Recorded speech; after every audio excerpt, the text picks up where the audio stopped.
There are barely any bigger in the state of Arizona. Friday night lights can't get much brighter. Some of State 48's top talents take the field tonight in Scottsdale 1 week into October. 3-3 Saguaro, 2-4 Chaparral on this first Friday of this 10th month of the year. Ryan Sikora, Tanner Tortorella. SaberCats have been struggling as of late. Chaparral struggling pretty much through the whole season. It's not quite what we know this rivalry to be, Tanner, but it is still a great night for Saguaro as it's Mike Garcia, Tug Garcia night, an opportunity to honor one of the great figures in SaberCat history. Yeah, you know, I talked to Coach Hill. I talked to Coach Munz, who actually received the Tug Award for an outstanding member of the SaberCat community. And they both talked about what he means to this program, you know, connecting to the kids on a closer level, you know, giving them insight, you know, not just on football, but on life. And obviously he's affected a lot. They're wearing the green jerseys in honor of him, which is a very special toad. And, you know, the fans are happy, and it should be a beautiful night. He was the former equipment manager here at Saguaro, 11 years. He passed away suddenly in 2013. Tanner, like you said, you got a chance to talk to Coach Mons pregame, or Coach Hill pregame. Hi, I'm Tanner Tortorella of Varsity Sports. I'm standing here with SaberCats head coach Zach Hill. Coach, obviously a special night for the program and SaberCats, you know, community. Can you talk a little bit about, you know, what, you know, Garcia meant for, you know, the fans, the program, and just everyone? Yeah, no, it's a big night for us. Obviously, we're wearing the green jerseys in memory of Tug, our old, you know, equipment guy that was here. You know, we've had so many people come in and talk to our guys about, you know, what he meant to this program and all the things that he's done in his legacy here. And so our guys are fired up for tonight. It's going to be a great one against a big rival, and hopefully we can be the most physical football team. Yeah, you know, talk about, you know, last year the program was, you know, 2-3, similar start this year. What are you telling the guys, you know, about keeping motivation alive and, you know, keeping their spirits high? Yeah, definitely. No, I mean, every season it's got your highs and lows, and you got to be able to handle that as a professional, you know. And so our guys, you know, just got to come out. We have to have the right mindset and know that every week is its own challenge. And you know, this week Shap has its own, you know, presents its own challenges, you know. So it's again, we should have a good crowd tonight. Should be a big night for us. And excited to get out there and let these guys loose, you know, again. And obviously we've got you know, we're honoring a legend coach here tonight as well, and Coach Mons, and he's done an amazing job at every, you know, all the places he's been, and excited for him at ASU. But you know, what he's done here at Saguaro is legendary. So it's pretty cool to have him here tonight. Thank you, Coach, for the time. Really appreciate it. That was Zach Hill, the head coach of the 3-3 Saguaro SaberCats. We mentioned Coach Mons. We'll see that one later on. We got a chance to talk to Jason Mons pregame as the captains come to the field. The SaberCats get set to run out of the tunnel here on Friday night. Tanner, 3-3, 3 straight road games, back-to-back losses, and they have looked uncompetitive at times. It's a Saguaro team that's very unlike we're used to seeing here from an outward perspective. What does Coach Hill and his team think they need to just kind of get better on to get back up to the level they should be at? It starts with accountability. Obviously, he's talking about they have the skill level. Obviously, they have the great coaching. It's just about putting it out on the field, obviously, with injuries to star players. It's going to be hard to bounce back from that. But, you know, last week against Centennial, they showed some flashes. Obviously, it's a tough opponent, undefeated. But they showed some flashes, and it was pretty good. Obviously, the 2 pick six in the first quarter, it's not going to help your case. But they made it close towards the end of the fourth quarter. And that's credit to, you know, Elijah Sherman-Fox, obviously coming from JV, wasn't expecting to play. Came right in, played well, expected to get the start tonight. So it starts with him, and it starts with the veteran leaders on both sides of the ball. You know, Jaden Matthews, all these other guys, the defensive end, to come in and get back on the winning column. As the SaberCats get set to roll, the captains have done their jobs. They run back. You mentioned Elijah Sherman-Fox, goes by EJ. He's going to start tonight. They're without their backup Will Menzel. They're also without their starter Mason Bray for the second consecutive week. As the captains join Saguaro. And here come the Cats.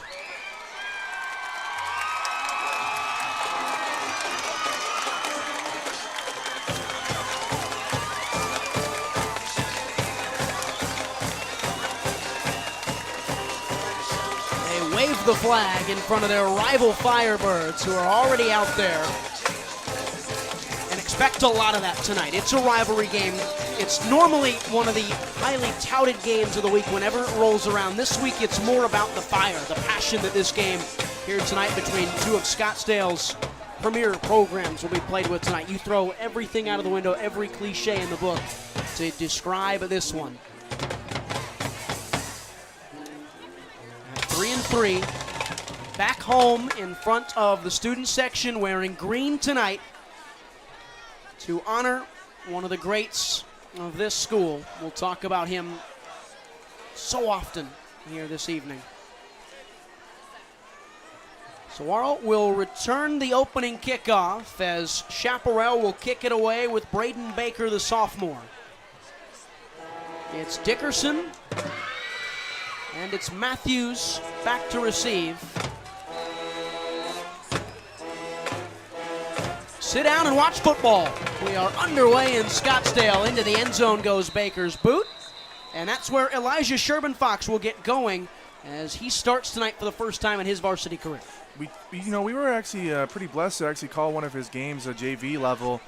We saw him play, and he has a great speed, great ability to escape pressure, escape the pocket, and his accuracy, it's actually pretty good. Obviously he has a lot of talent, but first career varsity spot. It's hard to see how people react. Obviously, Will Mansell started his first varsity spot throwing a pick, so. It's all about handling the nerves, sticking to the game plan, and just producing. Didn't throw the ball a ton last week. He was used more as a running threat, and that's the expectation tonight on both sides. They expect the Cats to run the ball as they do on first down with Jaden Matthews, who gets maybe back to the 20, probably picked up a yard, bring up 2nd and 9. Yeah, I would like to see Matthews get more involved in the offense. Obviously a D1 level talent. I'd like to see him take over the game, both, running between the tackles, but maybe in the short game as well, in the passing, trying to create loose, make it easier for Fox to, try and get out there and help him out. It's an offense that's stuttered the last couple of weeks, just 17 against Centennial. Obviously the 6-point dud down in California as they move.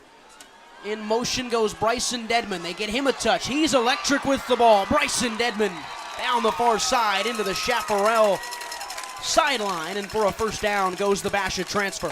Yeah, you were talking about a pregame, Ryan, about how he is going to be one of huge offensive playmakers for the SaberCats, and he showed it right there, getting the first down. Great momentum so far for the offense. Caught a touchdown last week, a 32-yard ball from the backup quarterback Menzel. It was his only catch of the game, though. You talked to coaches. They thought he was wide open all game. They just couldn't get him the ball. Sherman-Fox with an empty set. They move motion again. This time they keep it with JoJo Clark, who's the Wildcat quarterback into this one. Sherman-Fox was lined up close to the near sideline. You also might see a lot of that tonight. A lot of JoJo Clark as the Wildcat QB. Yeah, moving out, a lot of motion, trying to get to the defense off guard. But, for the Firebirds defense, they have a lot of great talent. Euro Perez, and then they have Keegan Shank. Both are seniors, above 6 foot, above 250, big guys. They've been amazing for the front seven, trying to stop the run. Obviously, Perez has 11.5 tackles for loss. Shank has 9.5 tackles for loss. They've been a huge anchor trying to, stop the run and trying to get in the backfield. 2nd and 11, and there's a procedural that comes from the far side. Penalty on the play.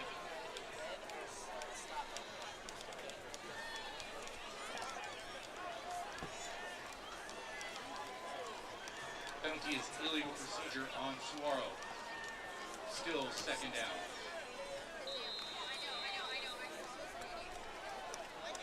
Cats go back 5. Tanner mentioned a couple standouts on the defense. Dominic Espinoza leads the way and tackles one of the linebackers for this group. As Saguaro will throw on 2nd and long. Sherman-Fox downfield, got a man, Spence! In and out of Jacoby Spence's fingers. Well defended on the outside by Jordan Williams. Yeah, that was actually a great play. Spence was able to get on the outside, beat him out by a step, but like you said, that was a great play by Williams to catch up, deflect the ball. And, Sherman-Fox was looking for a deep pass, but Firebirds said no. And they went for it on 2nd and 16, so now it's 3rd down. Have to get to their own 42. First drive of the game for Saguaro. 3-3 back-to-back losses. This is their first home game in just under a month. Jacoby Spence in action, and he is wrapped up as he caught it.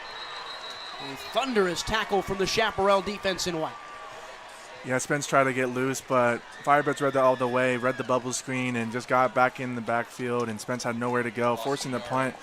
Not a great start for the SaberCats offense, but, it's a long game. You're just trying to get into motion, trying to get this new quarterback, familiarized with the playbook, and but now the defense needs to come out for the SaberCats and try and stop this Firebirds offense.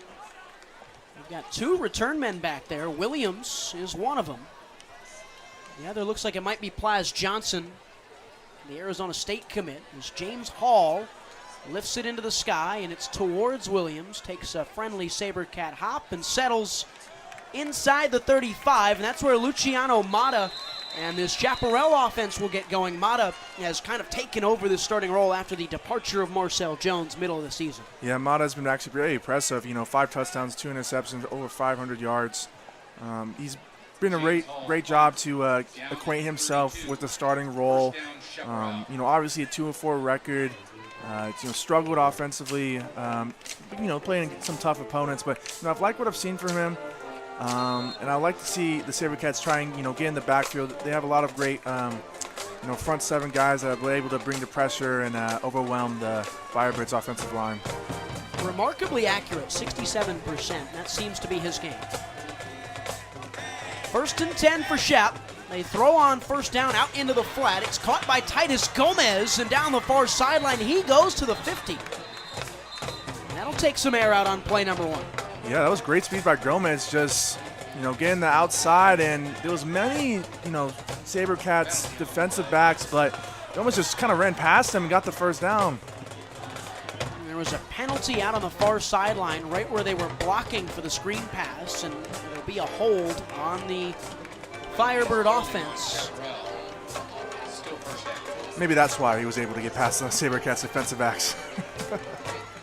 A little push and a shove. You get away with it every once in a while. Everybody knows that. The refs can't see everything. Chaparral led by Doug Nisenson his first year, so both teams under first-year head coaches. Nisenson comes from Thunder Ridge in Colorado. And there's another one, and that should be a false start on the Firebirds.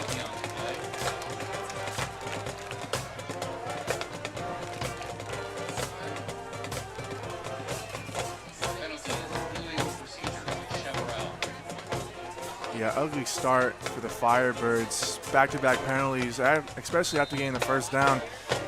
Definitely not the start that you want for the Firebirds. Let's see how they respond to this. There's a big 17-yard gain for Gomez, and now it's 1st and 22 after the penalties. Mata with work to do. It's the running back Alex Haig out there. Mata feeling pressure, dumps it off. This is Gomez again, his 2nd catch as they get a couple more yards back towards the initial line. Yeah, there was a lot of pressure in Mata's face. He's trying to get it out and found Gomez short. Now it's going to be 3rd down. Going to be a tough play, to pick up this 1st down. Let's see how they do.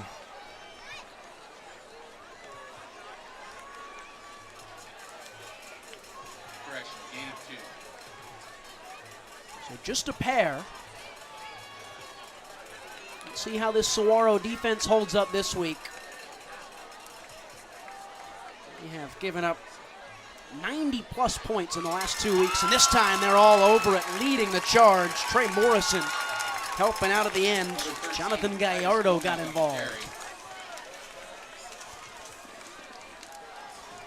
Yeah, great play by everyone on that front 7 right there, just to find them and able to get in front, stop them before the big gain. Now forcing a punt. That's exactly what you need if you're the SaberCats. Struggle offensively, and the defense is doing pretty well so far. They're going to be very likely forcing a punt. 3rd and 24 on the way.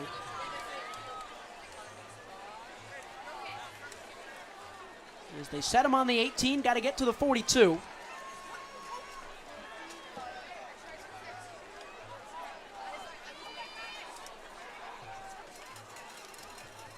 Couple of long third downs early for each team, and there's a flag. Penalty on the play.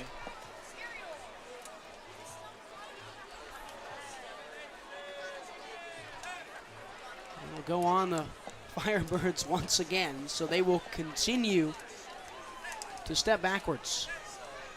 3 penalties in the first drive.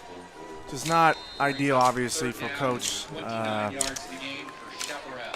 Want to try and get some momentum here. Maybe not even get the first down, but just try to get something, get some plays, see if what works out here. So now 3rd and 29. And they will hand it off to the running back, Haig, who's stuffed in the backfield. That's Garrett Martin. He goes even further back, marked down at the 11. So a nice, good, classic 4th down and 31.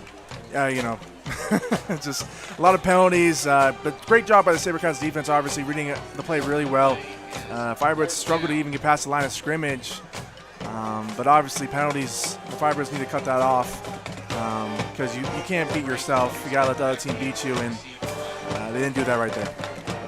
It's almost a weird punt. It's awkwardly booted towards Jacoby Spence, the return man. He didn't call for a fair catch. He fielded it off the hop, and here goes Spence. Jacoby Spence with a convoy. Stepping inside. He's inside the 10.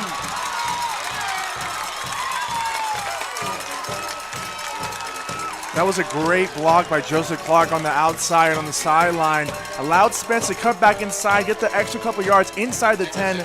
Great play by Simpson. We talked about his speed earlier on that deep shot by Sherburne Fox. Wasn't able to connect there, but is able to do it on the punt return. And that's the Cats' leading receiver, giving them a spark on special teams. Obviously, this is perfect for a quarterback in his first start. Put him inside the 10, get some momentum, get some confidence going. This is great for Spence, and definitely the SaberCats to score here. It's a kid, E.J. Sherburne Fox, who's got to be bouncing on his toes. Has to have been all week. They will give to Jaden Matthews. A big seam for Jaden Matthews, and he should be in for a touchdown. One play and a score. Saguaro's up 6-0. That's going to be his 7th rushing touchdown of the year. Great play by Matthews, finding the hole and just attacking right there. And that's what the SaberCats are going to need to do, obviously. Rely on Matthews, rely on his resilience, his strength, his speed to, score most of their points right there. And, Spence brought it inside the 10, but Matthews hammered it home for 6 for the SaberCats. They'll bring on Bohampton, as they always do, try and make it 7-0, 6:26 to go in quarter number 1 on Friday night. Snap good, hold good, and Hampton's kick is launched into the night sky. A touchdown on the second drive for Saguaro on Mike Tug Garcia night. Rocking all green, Saguaro's up by a touchdown.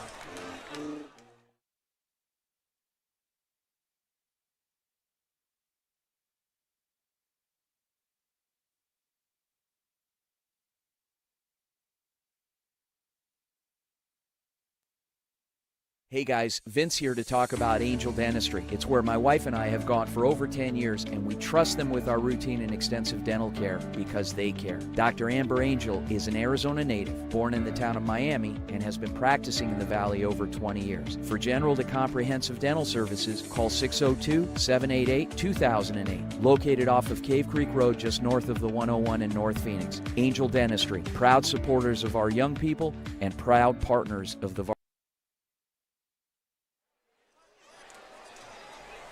7-0 Saguaro, 6.5 to go in quarter number 1 after the Jaden Matthews touchdown. You might ask yourself, why green? Tug Garcia, his favorite color. He was a St. Mary's High School graduate here in the Valley in 1987. He loved walking around in green. Even when Saguaro's not wearing these green jerseys, you'll see the coaching staff on the sidelines, whether it's yellow, black, white jerseys, whatever. Always the coaches will have those green shirts on, so they can be better seen on the sidelines. So that's why. They didn't just, pick a color at random. Spin the color wheel. It's actually funny, we were listening to some stories pregame and talked about how, players used to call him Tugboat. That's why he got the name Tug. But he didn't see himself that way. But it's great to hear all the stories and what he meant to this community, the SaberCat community. It's a beautiful night. As Bohampton lifts one into the end zone in the second drive of the day for Luciano Matta and Chaparral. The kick by number Is coming 81, up. Bohampton goes into the end zone. Tugboat would for explain a lot of the anchors if you were on social media. Almost every Saguaro tweet this week has included that anchor emoji, a couple of green hearts, and that's the theme. Anchor down and Thank you for your generous wear green here on Friday night.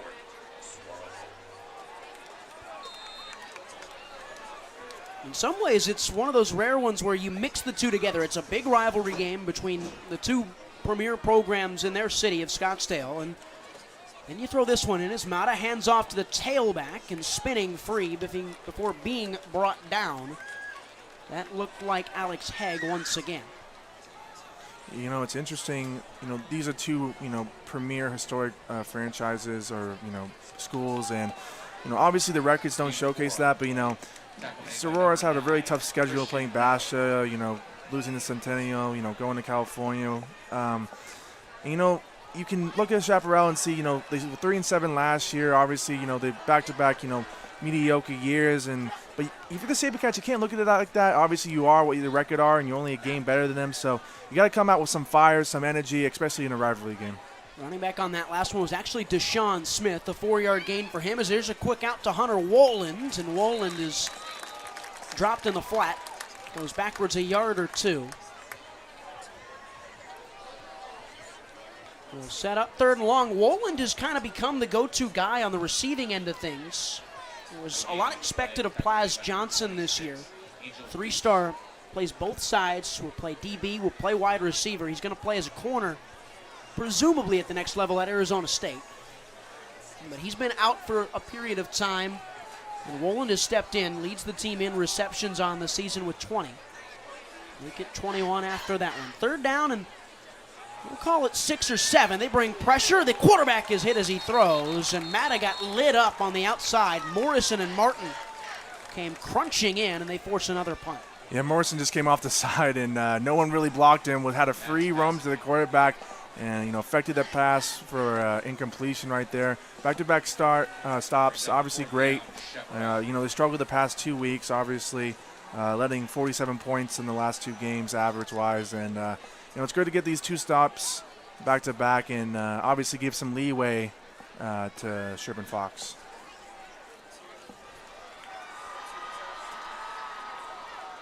Another punt, another booming one. This one much better as Spence will field it on the back turn and spin free once again.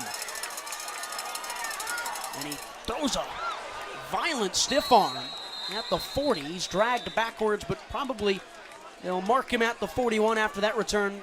Good job leading the way on the coverage from Hunter Woland. So now drive number 3. Elijah Sherburne Fox hasn't had a ton to do. No, yeah, the first drive didn't get a lot going. Obviously, the Spence punt return brought him inside 10. All he had to do was hand it off to Matthews, who ran in for 6. But we see what Sherburne Fox is capable of. Obviously, he's dangerous with his legs. You don't want to make it overcomplicated if you're the coach to make him, make mistakes. You want to keep his confidence high, keep the morale high. So you want to do some quick reads, a lot of motion, try to confuse the defense, handoff, play action, read option, all those. So you should expect that. It's very much going to be a game where they run the ball a ton. Here's JoJo Clark, the H-back, trying to spin away from a tackle. He was lined up in the backfield there as a running back, but normally not in that spot. Gets a gain of 4, sets up 2nd and 6. Like you said, it's going to be a lot of running, and they have a lot of speed. Matthews, JoJo Clark, obviously. Spence on the outside, too, receiver-wise. Sherburne Fox, obviously, in the backfield. They might run a lot of Wildcat as well. Should be exciting. It's what they do here, and Clark took the snap. Should be a false start on the way.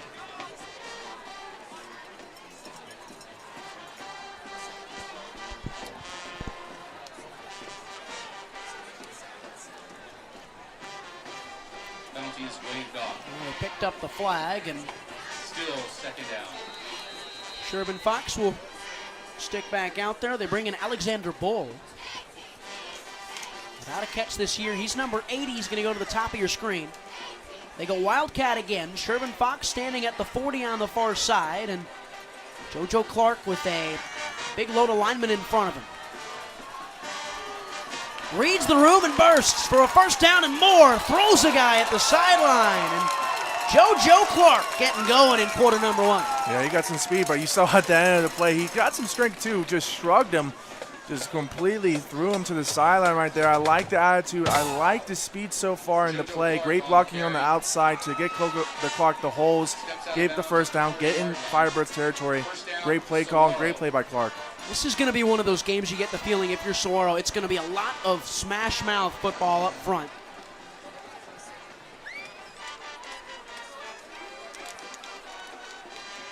Motion from Dedman, and Clark will keep it. Once again in Wildcat, JoJo Clark rushing forward for another first down.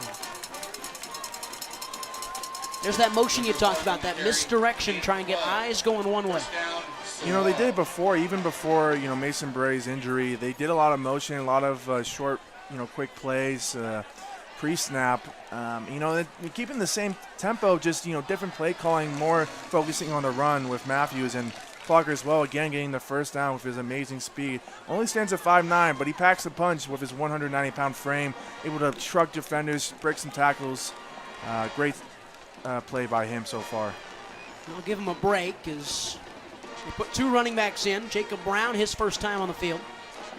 They'll hand it off to Matthews, and no, Sherman Fox will keep it. Here goes EJ inside the 10. Yeah, we highlighted it pretty much all pregame, and now it's his legs that have been really his greatest asset right there.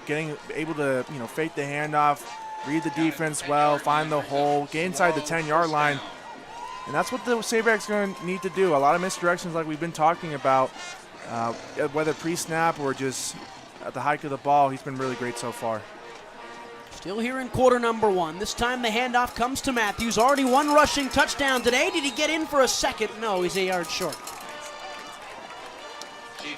The offensive line has been winning every battle up front for Saguaro so far. Yeah, you know, I'm surprised, Chaparrals have been struggling so far. They had a lot of big size in the trenches. But, you know, like you said, Sabercats' offensive line has been really great so far, just winning the battle, getting to the second level. And that's been really the cause for the great running so far. Still 2 running backs. They give it to Matthews, and again, EJ Sherman Fox holds onto the ball, and he is rocked at the 1. They won't go anywhere. He's really good at that misdirection. We saw him working pregame on the read option stuff, and he was holding the ball last second pretty much every time. Yeah, taking every second just to read the defense, being careful, being smart, and try to juke right there, but, you know, the great size from the D lineman for the Firebirds, just able to grab him, wrap him down, and get the stop at the goal line. Sherman Fox ran all the way over to the sideline. And so here we go. Play clock at 4. They hand it off. It's Matthews around the edge and cuts inside. He's got 2 touchdowns in quarter number 1. Yeah, it looked like, I don't know if that was a direct snap, but it looked like Matthews got the ball quick and hammered it home for 6. You know, I've been almost halfway through the quarter, already 2 touchdowns. Great start for the Sabercats, making it 13-0. And the Firebirds are kind of struggling so far on the defensive end to try to stop the run game from the Sabercats. That's 2 touchdowns for Jaden Matthews. Off to a fine start in this rivalry game, and a Firebird jumped on the edge too soon.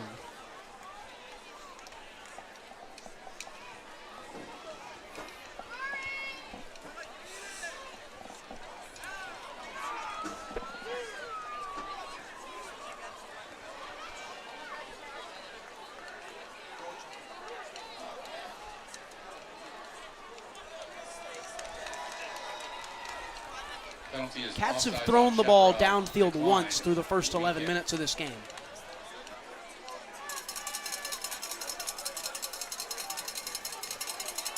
Might just be one of those nights as another Firebird jumps on the edge. This time it's Plaz Johnson.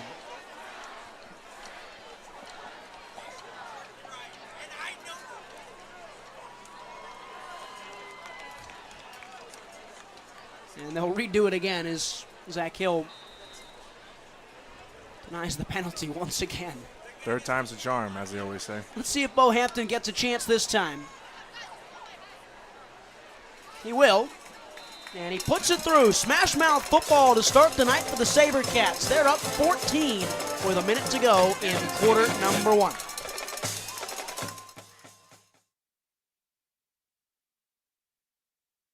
What's inside you? Unlocking the greatness inside you means digging deeper and going further than you can on your own. Banner Sports Medicine High Performance Center uses the latest technologies to train the athlete in all of us. Unlock the greatness inside of you. Hey everyone, my name is Jason Goldie from the Varsity Sports Show. I love sports and fell in love with sports broadcasting back in high school. I can't wait to bring you my unique perspective because I am on the autism spectrum and sometimes I view things a little differently.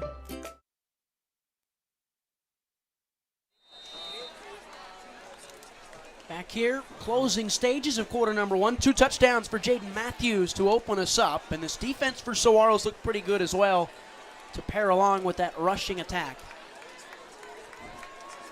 And Sakura, Tanner Tortorella here on a Friday night on the Varsity Sports Show. We've had Cats football all year long as Bo Hampton lets it fly, and it's another touchback.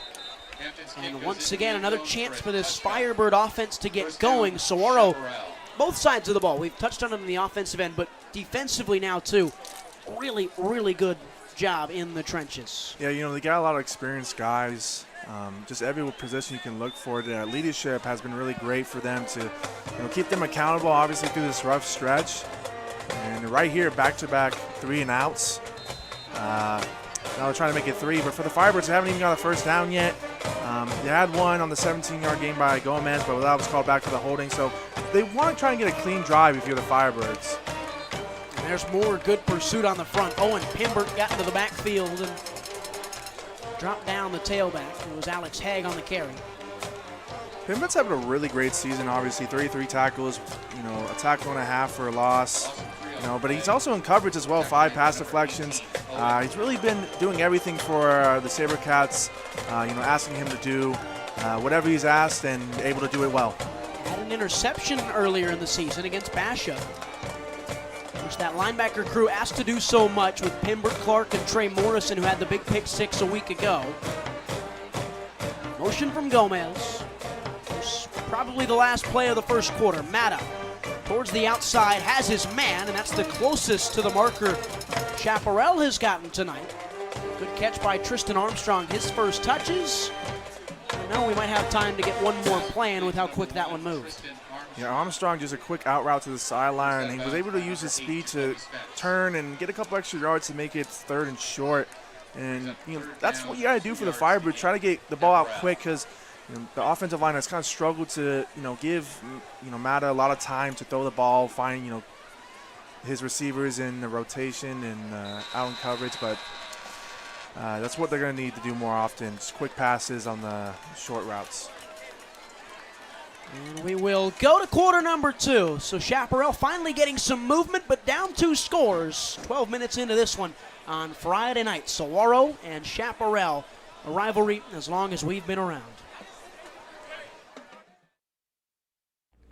My name is Kyle Krikorian, and I'm a sophomore studying journalism at the Walter Cronkite School of Journalism and Mass Communication. I am thrilled to join the Varsity Media Foundation as a technical director following Horizon High School football this fall. You can find me on Twitter and Instagram at Kyle Krikorian. When you think of family restaurants and sports bars, think Bonfire. Bonfire is part of the Tempe landscape, supporting local schools. Join the Bonfire Booster Club Challenge. Mention Corona del Sol, Desert Vista, Marcos de Niza, Mountain Point, or Valley Christian, and that school's sports program will earn loyalty points. The winner after football season will earn a fundraiser at Bonfire. Come for the food and fun, support the community. Bonfire, open every day east of I-10 on Warner. Show your game ticket all day Friday and Saturday and get 15% off. 480-306-6801. We flip sides, you see all the green. It's, again, Tug Garcia night here at Saguaro. The student section obliging on the request to wear something different than we're used to seeing from the SaberCats as they run it on 3rd and short. And, again, that defensive line just does so well. Maybe a yard to gain for Alex Haig. Yeah, no hole opened up right there. Great play by, the defensive line just to close any holes and not let the offensive line, get to the second level. And they had no roll to go and forcing a stop right there. So they're going to stay out there on 4th down, maybe sensing an early chance that they need to stay in it. Matter from the shotgun and then pulls away. His running back is Hegg. It's an early crossroads for these two. And there's going to be a timeout from Doug Nisenson. He's going to think about it. We're going to stay here while he does. Big decision right away, early, just 12, 13 minutes into this one. Chaparral have to make a choice. Yeah, I would punt it if I was Chaparral. Obviously, the offense is struggling. You could try and force it, try to get some momentum getting the first down, but one of the touchdowns comes from a great punt return, so you obviously are giving them great field position if you don't get it. I know it's 4th and short, 4th and a yard or two, but you don't want to give any, dig yourself deeper in any hole because obviously the way that the SaberCats offense is moving, they don't need a lot right there, and you would put them inside your own 30, and personally I wouldn't go for it, but, let's see what he does. And he does bring out the punting unit. Jacoby Spence has had 2 good returns today, though, so there's also that to factor in.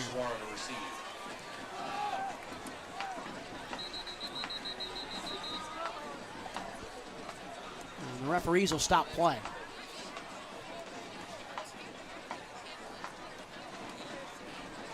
Saguaro going to make a late substitution. Charles Howard was on the field. They want to get Avante Molina out there.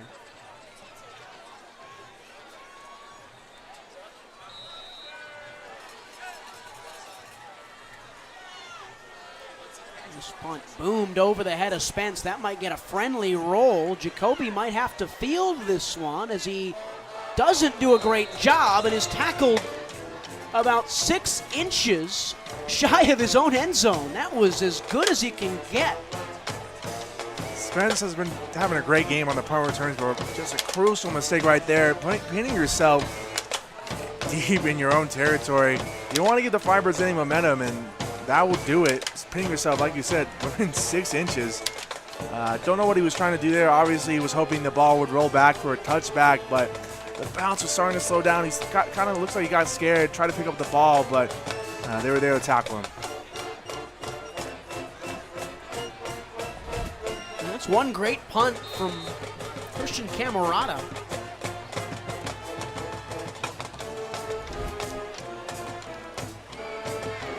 So now the first bit of adversity for Sherman Fox here today. He had the 3rd and 16. That was on the first drive of the game. Started drive number 2 inside the 10. They haven't been forced to do a whole lot as they hand it off to Matthews, who plunges his way for a yard 2, maybe 3. They mark him for a yard and a half, and they get out a little bit more, maybe some more comfort. Yeah, they haven't really thrown the ball, but this might be a throwing situation just to, try and get some space, because the running game, while being effective with, JoJo Clark able to find the holes on the outside, would like maybe to try and throw a pass, maybe get them off their toes. The defense, obviously, they're expecting run, and, if they get in the backfield, if they have the size to do that, it could be interesting. And they will dump it across the middle. That's a timely catch from Garrett Martin. It's ripped out of his hands by Plaz Johnson. Wasn't that weird, but Plaz Johnson, back from injury, makes a play, the senior DB. Yeah, that was he was wide open down the middle, started running, but then he started to lose the ball, and that's the momentum that you need if you're Firebirds. Get the turnover, you get inside, SaberCat territory for the first time in this game. Now you got some room to work with, and it's exciting for the Firebirds. Let's see if, the SaberCats defense can handle this adversity. And that was Garrett Martin, the defensive end by trade, popping up over the top. He had all the room, and he's got to stay back out there after Johnson makes that one. And finally, a fresh-looking field position for Luciano Mata.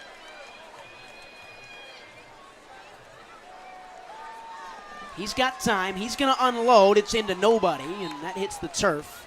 A couple of cats were roaming. Pass was intended for Gavin Mesa. Yeah, just overthrew Mesa right there. I like the idea, trying to get a pass, trying to get some momentum. Just overthrew the pass. Just trying to get the SaberCats off and running because, the Firebirds have tried to run the ball, try to, confuse them, try to run outside, but just hasn't working. Trying to find it in the air right there, just couldn't find it.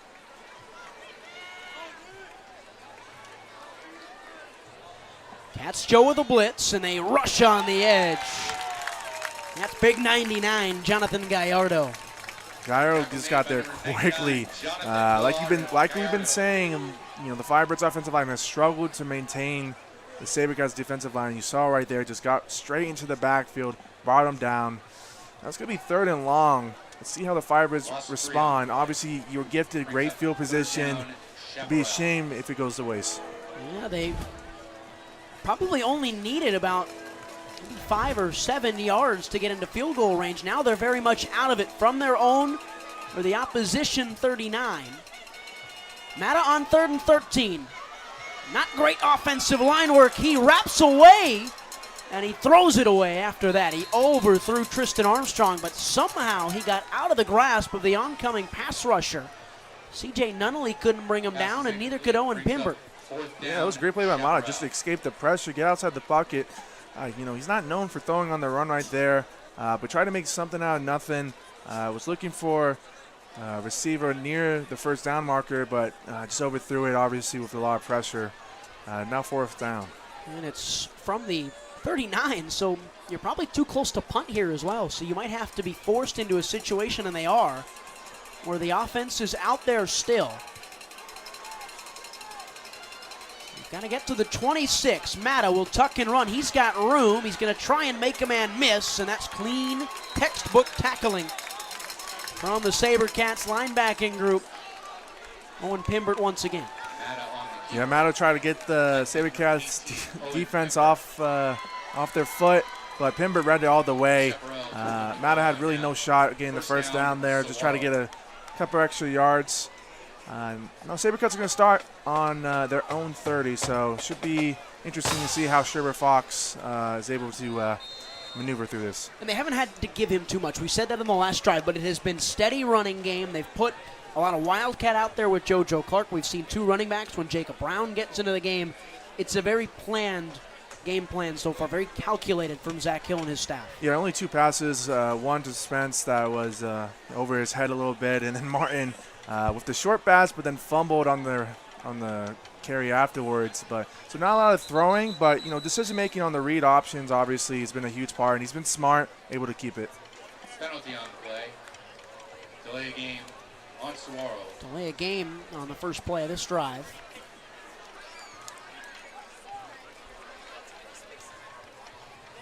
Still 1st down.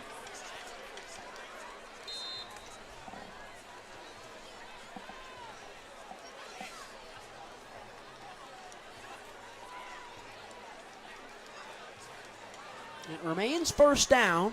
Now from the 25. Plenty of time for Sherman Fox. Unloads a big, strong arm, and he was looking for J.C. Dickerson down the seam, but he overshot him. Yeah, that's the 2nd time he's tried to look deep for Spence the 1st time. Now Dickerson the 2nd time, but again just overthrew it. Had tight coverage, so I don't know if he'll love the pass selection right there. Obviously tight coverage. Tried to make a big play for his wide receiver, but just couldn't find the mark. Now it's 2nd and 15. I could expect a quick run from JoJo Clark. Obviously, he's been really great in these situations. Let's see what happens.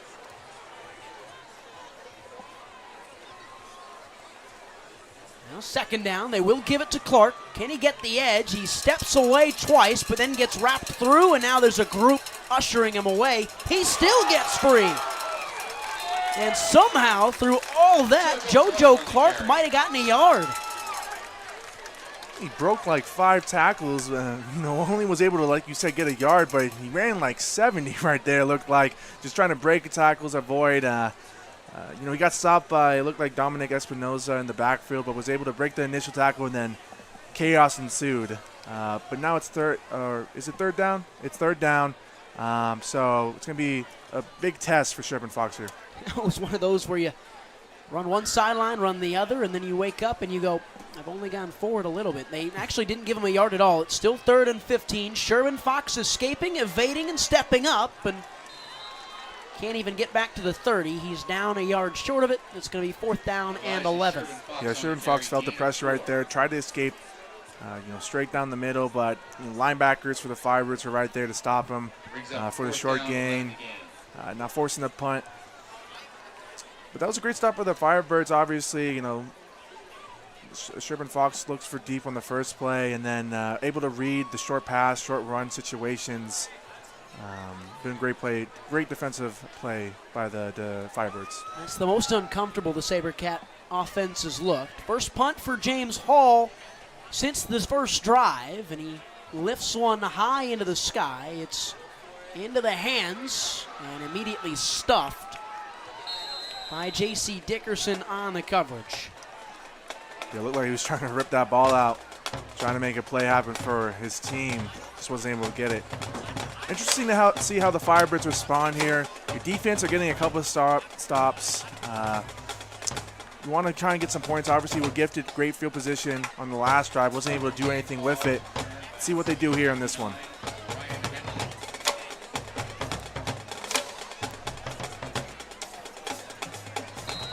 First down, Chaparral. First down, another good field position now for Mata. Still no first downs earned by Chaparral today, and it's into the hands of Trey Morrison. Back-to-back games with a pick for Trey Morrison inside the 20. He goes, and this defense responds in a big way. Yeah, looked like he was looking for a receiver on a short curl route down the middle, but Morrison just slid right in front of him. Mata didn't even see him. Able to get the interception.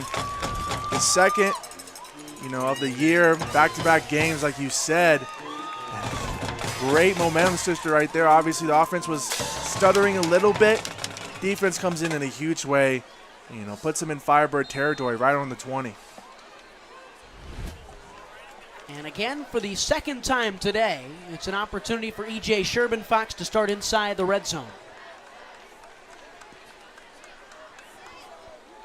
As Trey Morrison gets the belt on the sidelines, gets a couple of daps, and he made a play. Sherburne Fox will dump it off to Bryson Dedman. Lots of blockers in front for the speedy number 1. Dedman stays on his feet, cuts inside, and he would have had 6, but his toe touched the line. Yep, try to tiptoe it, try to stud his step right back in the inside, but toes were out on the sideline. Sorry. That one's coming back anyway. There's a hold from the SaberCats. But you saw the speed right there, though. Obviously, Dedman obviously with a great speed right there. Spence, we've talked about his speed, especially on that punt return. Sherburne Fox as well. JoJo Clark. A lot of speed, and that's what they're going to have to do if they're going to do a lot of run-heavy offense right there, and you've seen it on the 2 touchdown drives and on the punt return. They're fast. That's, in layman terms, yes. That's how you would put it. So they go backwards. It's 1st and 20 after the big play. Negated by a hold. They got a 1-on-1 on the outside. Was looking for it. Sherburne Fox had nowhere to go but breaks off a tackle trying to get back, and he gets inside the 30. There's a flag that flies late. There was lots of contact between a Cat and a Firebird. Yeah, I was going to mention Spence had a 1-on-1 on the right side, and it looked like Sherburne Fox was looking for that. Hiked in, immediately looked to Spence. But Spence wasn't really breaking out his speed initially. I don't know if he was expecting the ball right there. And then Sherburne Fox had to improvise.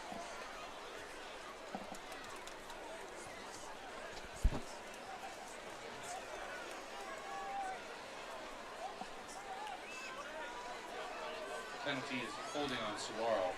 It's another hold on Saguaro as this one goes against Peyton Clemens, the junior offensive lineman. So they go backwards again, and they redo first down again, and it's 1st and 30 from the 40. Similar to the Firebirds' first drive, just penalties killing the momentum. obviously after a pick, you don't want to have this happen to you. Firebirds had that fumble recovery, able to get inside, SaberCat territory, but wasn't able to do anything. Kind of looking similar for the SaberCats off that pick six by Trey Morrison. We'll see if they can respond to the back-to-back penalties. Chaparral take a timeout. Their second of this first half. What have you seen from them over the last couple of drives, defensively and offensively? Shap have figured a couple of things out and maybe kept themselves close so far? Yeah, they're doing a lot of quick, out routes, quick passes. Obviously on that last offensive drive, they threw a pick. But, it's the same things. I wouldn't be discouraged. Just looking for the short passing. And, because like we've been mentioning, the SaberCats front seven has done a great job getting to the quarterback, not giving Mata a lot of time decision-making wise. And the coaching staff for Firebirds obviously know that, so they're trying to make it easy for Mata, try to get it off quick, try to hand it off. They haven't got a lot of success, but I'd credit mostly on the SaberCats' great defensive play. I wouldn't really, discredit, the Firebirds. Obviously, it's going to be tough playing a team like the SaberCats.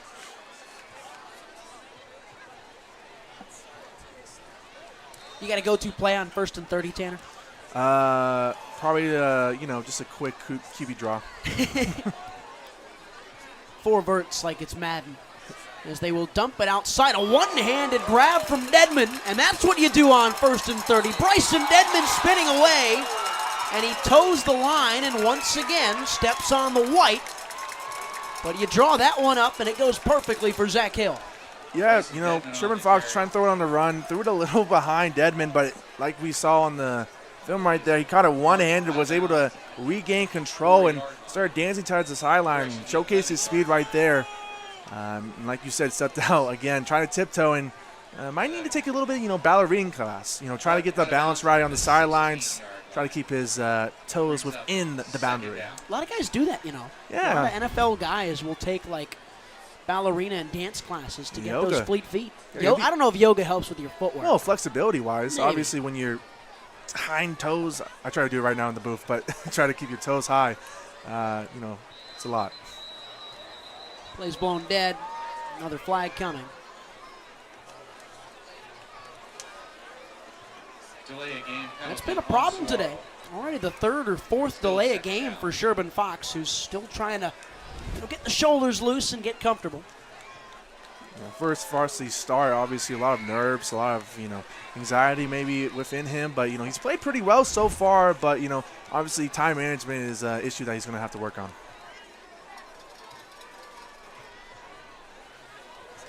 So it's 2nd and 11.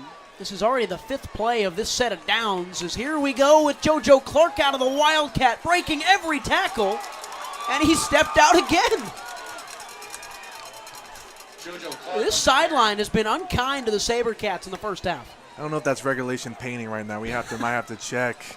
That's 3 plays this drive where they've stepped out of bounds and just cost them a potential touchdown. But Clark showcasing his ability to break tackles. There's been so many plays where he looked dead to rights, but was able to shrug off a Firebird defensive back or linebacker or anybody on the Firebirds defense and just get a big gain.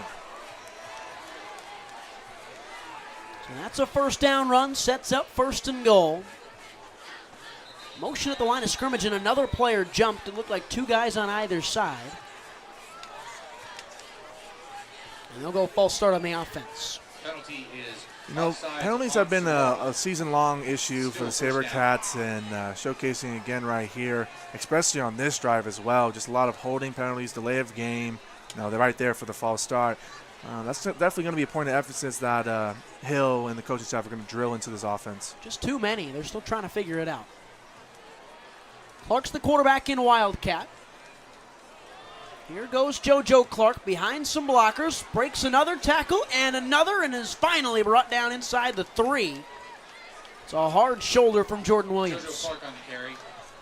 Yeah, great, blocking on the outside. Just he was able to read the defense and the offensive blocking right there, tried to find the hole, and was able to put the shoulder down and get an extra yards within the 5-yard line. Let's see if they can attack right now. Looks like they have a one-on-one right now. I believe that's Rinaldi on the outside. Could look for a fade or maybe a quick slant. And they move Sherman Fox out wide now, so they switch over. Clark is the Wildcat again. JoJo Clark with good field vision, and he steps up and into the end zone. A third rushing touchdown in half number 1 for Saguaro. When you have great talents like JoJo Clark and Jaden Matthews, they make it look easy, just running in almost untouched for another 6 points.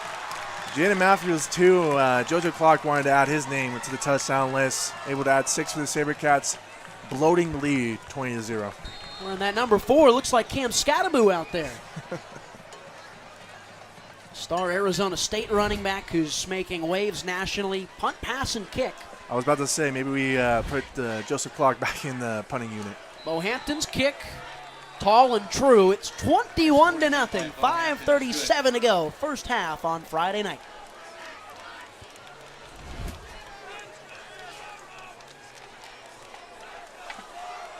Attention parents, if your child is performing in the Little Cats halftime show, please bring them down to the middle staircase at this time.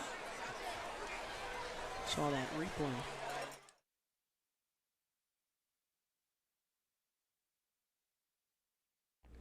My name is Kyle Krikorian, and I'm a sophomore studying journalism at the Walter Cronkite School of Journalism and Mass Communication. I am thrilled to join the Varsity Media Foundation as a technical director following Horizon High School football this fall. You can find me on Twitter and Instagram at Kyle Krikorian.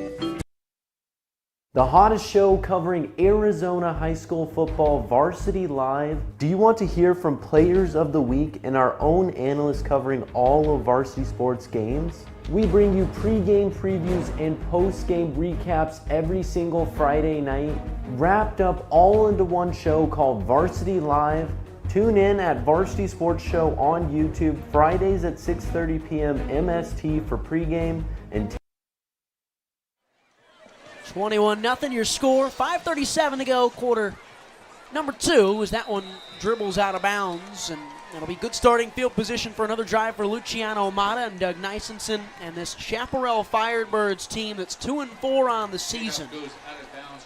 Not too much time left. Result is a first down from the rest of the way. Only 3 games in the regular season for both of these squads, and for Saguaro, it gets no easier. Next week, a road trip to Liberty, who might be a top 15 team in the country. After that, South Point Catholic, who have Open 8 aspiration, and Pinnacle, who have the same. And if the SaberCats can win out the rest of the way and go 7-3, then you might be looking at a team that once again can ride their way into the Open. This is a nice run on the outside, and it's bottled up, leading away Kyron Jones.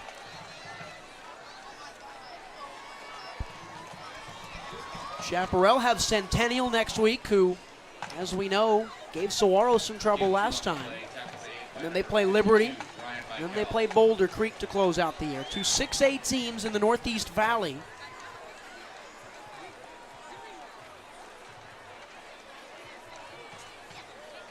As the Cats show blitz, it's a backwards pass, it's a double pass, and downfield wide open is Hunter Woland, and Chaparral's going to score a response touchdown for them on a trick play.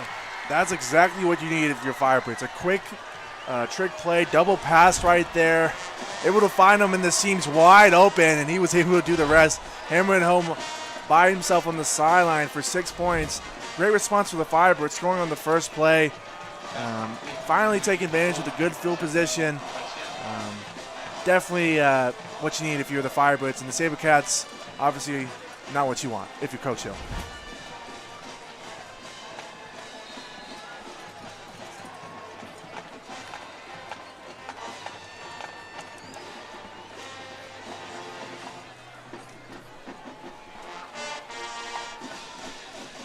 Extra point up and good. 21-7. How about that trick play? Got him going. Maybe, just maybe, Chaparral is still in this one. Only 2 scores with 4:51 to go in the first half.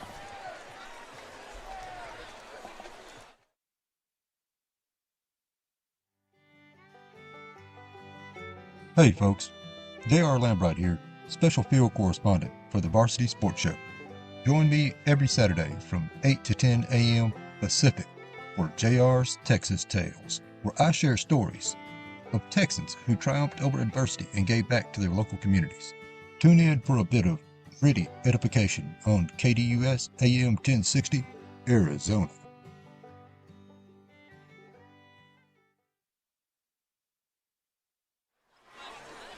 Having a big play for Chaparral. Hunter Woland, a big-time reception on a double pass, and this one lands in the end zone in the hands of J.C. Dickerson. And okay, if you're Saguaro, 4-minute offense starts to come out. You want to get to halftime, you want to score, you want to be up 3 touchdowns. Yeah, their run offense has been really great for them, and it's great to waste clock. You don't want to give Firebirds another possession, obviously. They showcase right there that they have the ability to go for a deep play and grab 7 points real quick without, in the blink of an eye. So you want to waste the clock a little bit, obviously, and you've done a great job of that as well, with Jaden Matthews, Joseph Clark, Dedman, obviously, doing a great job of just running the ball and running it down the Firebirds' defensive throats. You want to continue that. You don't want to be shaken by that big touchdown score by the Firebirds.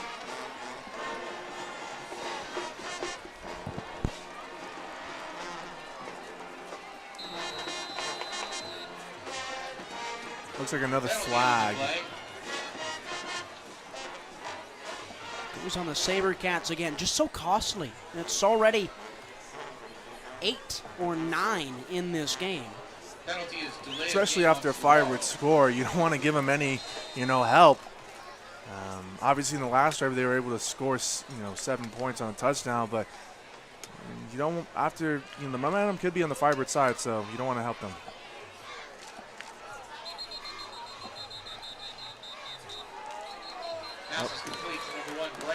So they get it into the hands of Dedman, and there's another penalty on the play as he got back to the line of scrimmage.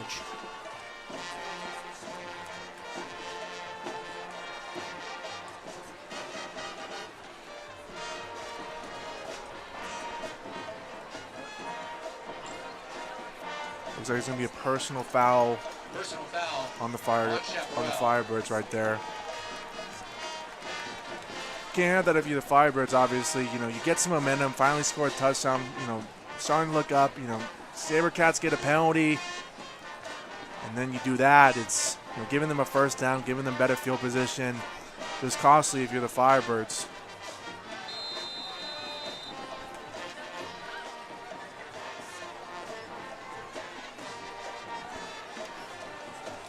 So a new set of downs on the 29-yard line, their own. For E.J. Sherbin Fox, Jaden Matthews, the running back next to him. 2 touchdowns today for Jaden. Sherbin Fox will unload. He's got Mason Whitaker. No, Reese Rinaldi. And it was in and out of his hands, broken up by Plaz Johnson, showing you why he's on his way to a Power 5 school. Yeah, he had him in the seams. Obviously, Sherbin Fox trusted his receiver, Rinaldi, to go up and grab it. And that was the first deep ball that was kind of on the money right there. But like you said, great play by the Firebirds quarterback. And like you said, that's why he's going to be in the D1 level next year. Just a great play, great reading the ball, and just hit it out of there.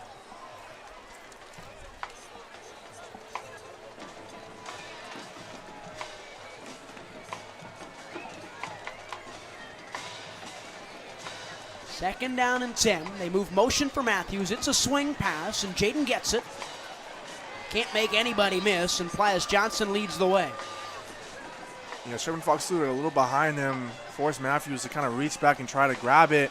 And by the time he was able to correct the mistake, Firebirds were already in the backfield for the tackle for loss. And not a great, decision right there, obviously. But let's see if they can respond, try to get some momentum back on this side.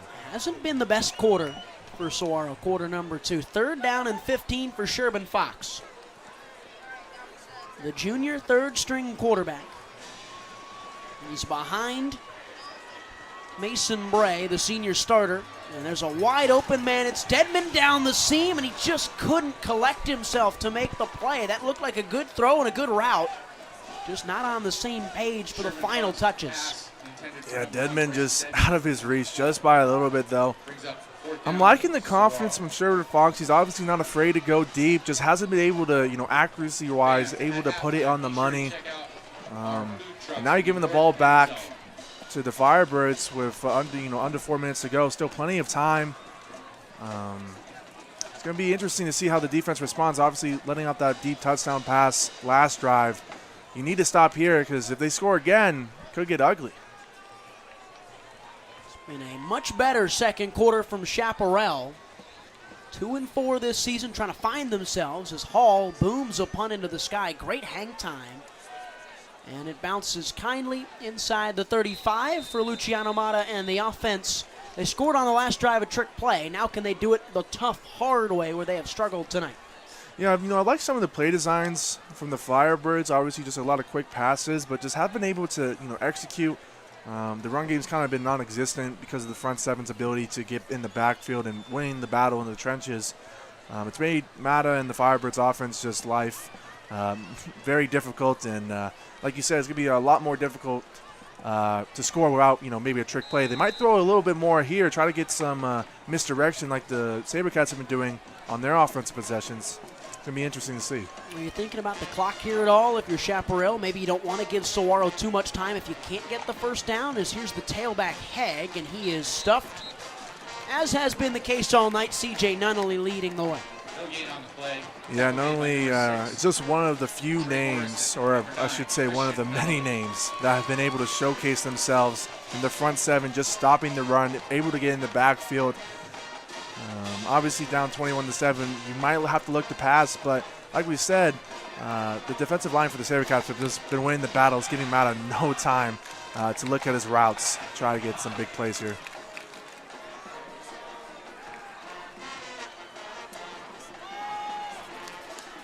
As they move outside, that one's thrown across the middle. Could have been, maybe should have been picked off by Angel Theus, but it falls incomplete. It's third down on the way.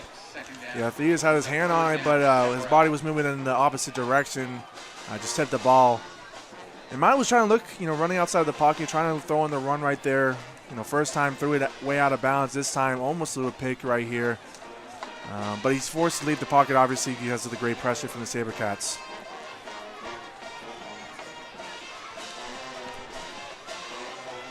.234 to go. Clock stops. Mata, empty backfield. It's a screen pass. It's batted back in his face. Nunnally all over it. And Saguaro with a chance to get the football back with 2:28 in this first half. Yeah, back-to-back great plays by Nunnally just to get in the backfield.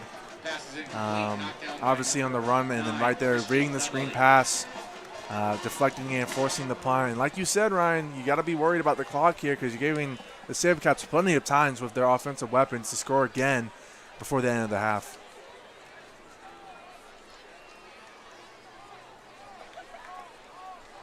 We've seen a lot of big-time punts, and Jacoby Spence, aware of that, is all the way back at his own 15. Starting to respect his leg. I think you have to. After the last time we saw this, they got pinned inside their own 1. And it's another big-time punt. This is well covered by Chaparral, but not a good bounce. And it'll be inside the 25 still, though. 2:17 for the junior third-string E.J. Sherman-Fox to come out there. Maybe try and find a way. He's looked more and more uncomfortable as this game has gone on. He's made some very comfortable, confident throws, but the Chaparral defense has done a much better job in this second quarter. Yeah, obviously they're kind of selling out for the run. That's why there's so many one-on-one opportunities that Sherman-Fox are trying to test on the outside. But just haven't been able to connect on the deep ball right there. His accuracy has been a little wonky so far, just a little overthrown. And that's why the Firebirds are playing a lot of man coverage, because they want to test Sherman-Fox's accuracy, his deep ball. He just hasn't taken advantage of it. I would hope that, Hill and the coaching staff tries to get back in the run game right here. And a bunch of flags fly. Penalty on the play.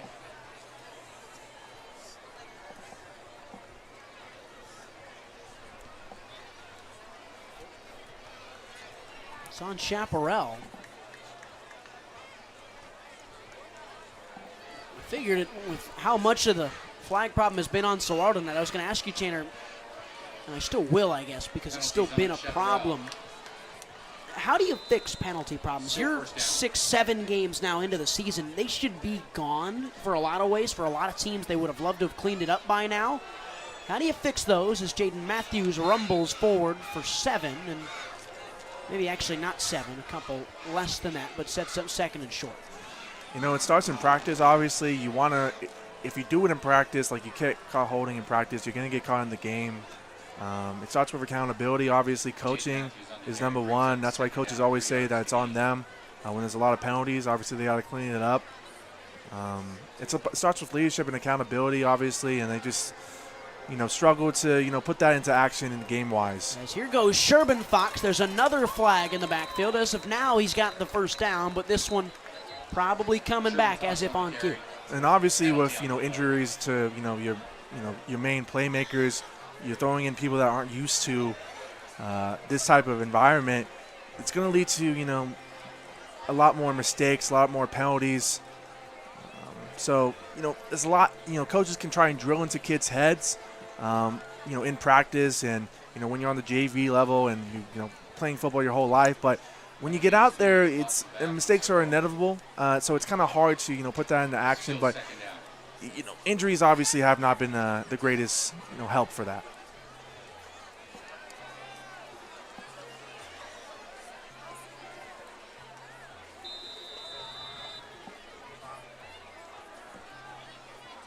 Second and 13, maybe 12.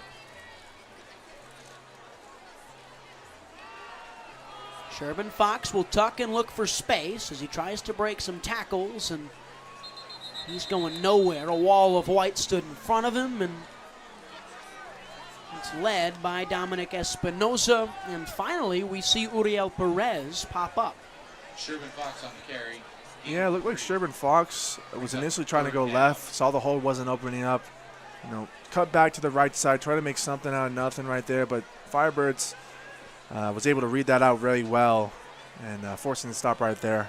The Firebirds Firebirds defense, has been really great so far, just reading the run. They're kind of selling out for the run, obviously throwing a lot of manpower at the speed of the SaberCats, and they've done well in the second quarter.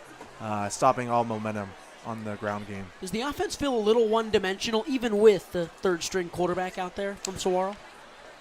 I could see the thought process, but obviously when you have Jaden Matthews out there, Joseph Clark out there, Sherbin Fox out there, you got Deadman, you have a lot of, offensive weapons with speed, so you're throwing a lot of things at them. So while you're running the ball, it's a lot of different play styles. It's on the run, a lot of motion, read options, wildcats, all these different things that make a run offense effective.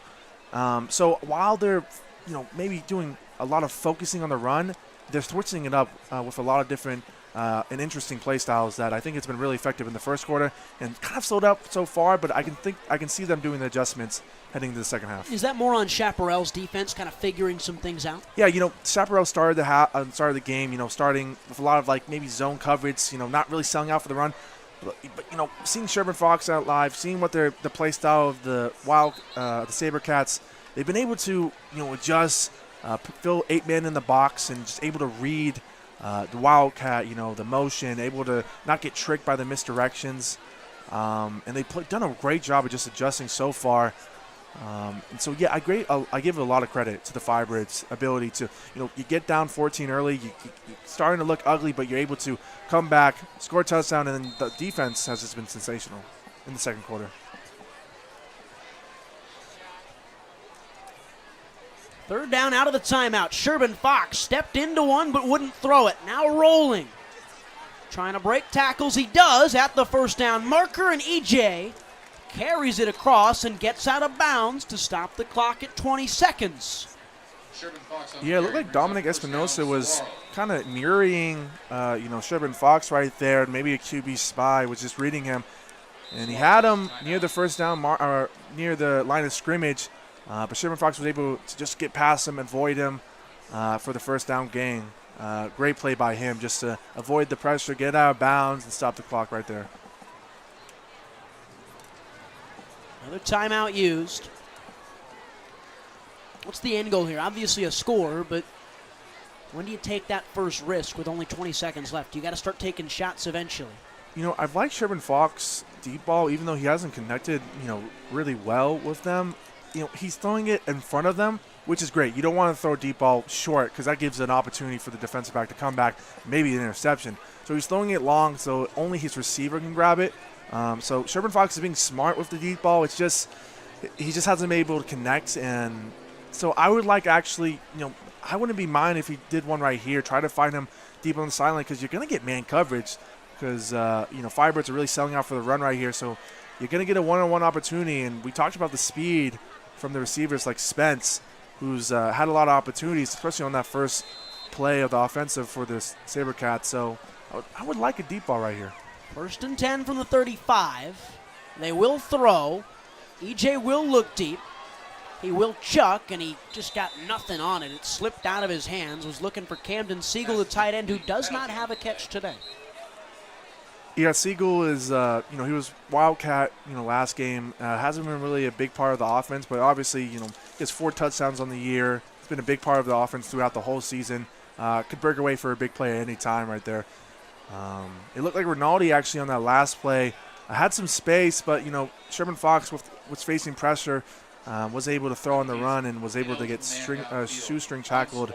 Wasn't able to get out the ball deep, but if I'm Hill, I'm confident with that play call, and I might want to run it again, obviously, just because I'm liking Sherman Fox passing wise. It's just he hasn't been able to connect.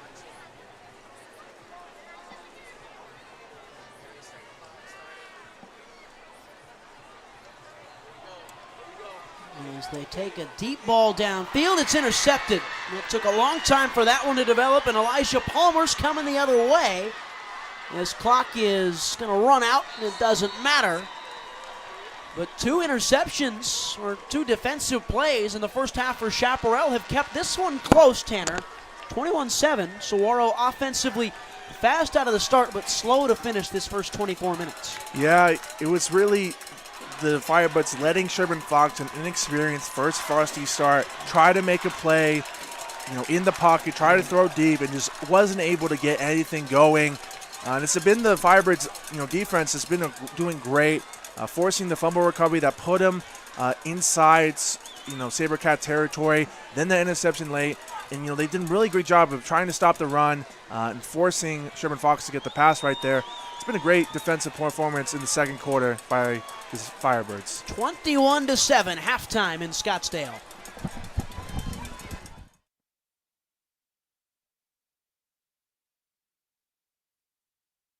Hi Varsity sports fans, this is Saguaro. Make sure you stay tuned for our halftime where we break down different highlights from sports locally or otherwise. So plenty of entertainment and content coming your way if you stick around with us. What I personally think is cool about our halftime show is we cover different sports, maybe some you might not expect, and a variety of different content, of course, high school football, and maybe some professional stuff such as NFL highlights from the previous week.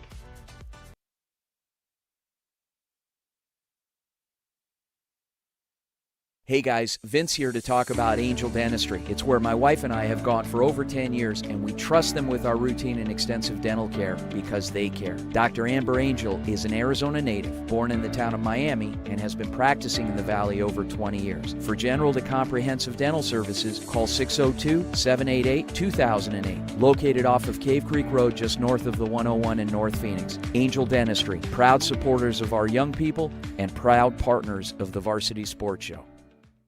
What's inside you? Unlocking the greatness inside you means digging deeper and going further than you can on your own. Banner Sports Medicine High Performance Center uses the latest technologies to train the athlete in all of us. Unlock the greatness inside of you. Hey everyone, my name is Jason Goldie from the Varsity Sports Show. I love sports and fell in love with sports broadcasting back in high school. I can't wait to bring you my unique perspective because I am on the autism spectrum and sometimes I view things a little differently.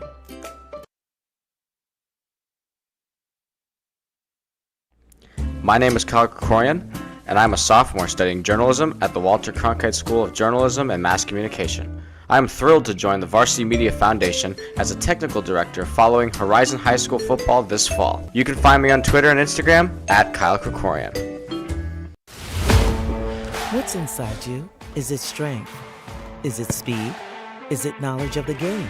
Unlocking the greatness inside you means digging deeper, running faster, and going further than you can on your own. Banner Sports Medicine High Performance Center trains the athlete in all of us with technology, techniques, and hands-on experience customized to you.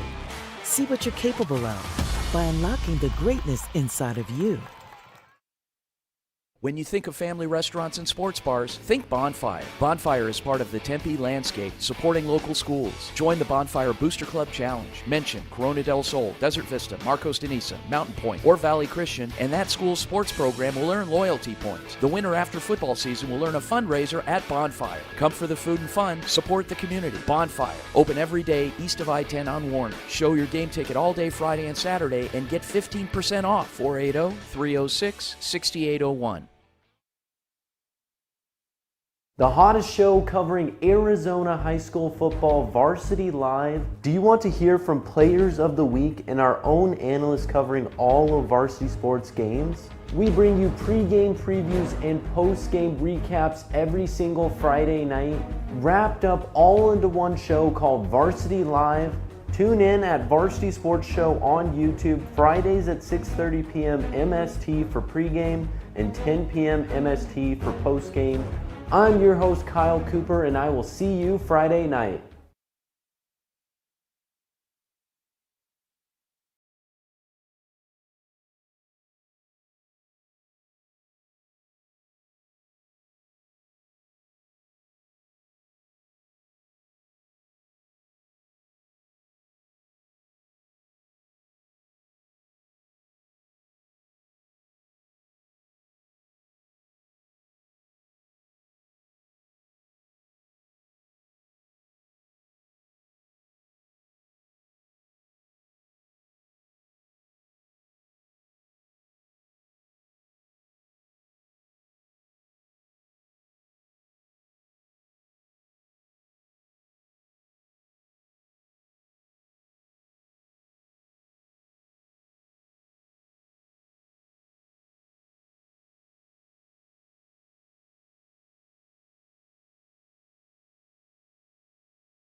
Hey folks, J.R. Lambright here, special field correspondent for the Varsity Sports Show.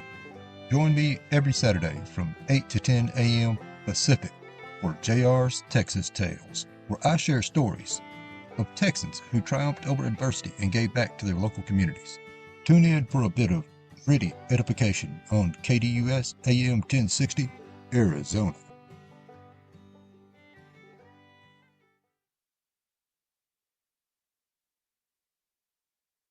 Hi Varsity sports fans, this is Shai Gara. Make sure you stay tuned for our halftime where we break down different highlights from sports locally or otherwise. So plenty of entertainment and content coming your way if you stick around with us. What I personally think is cool about our halftime show is we cover different sports, maybe some you might not expect, and a variety of different content, of course, high school football, and maybe some professional stuff such as NFL highlights from the previous week.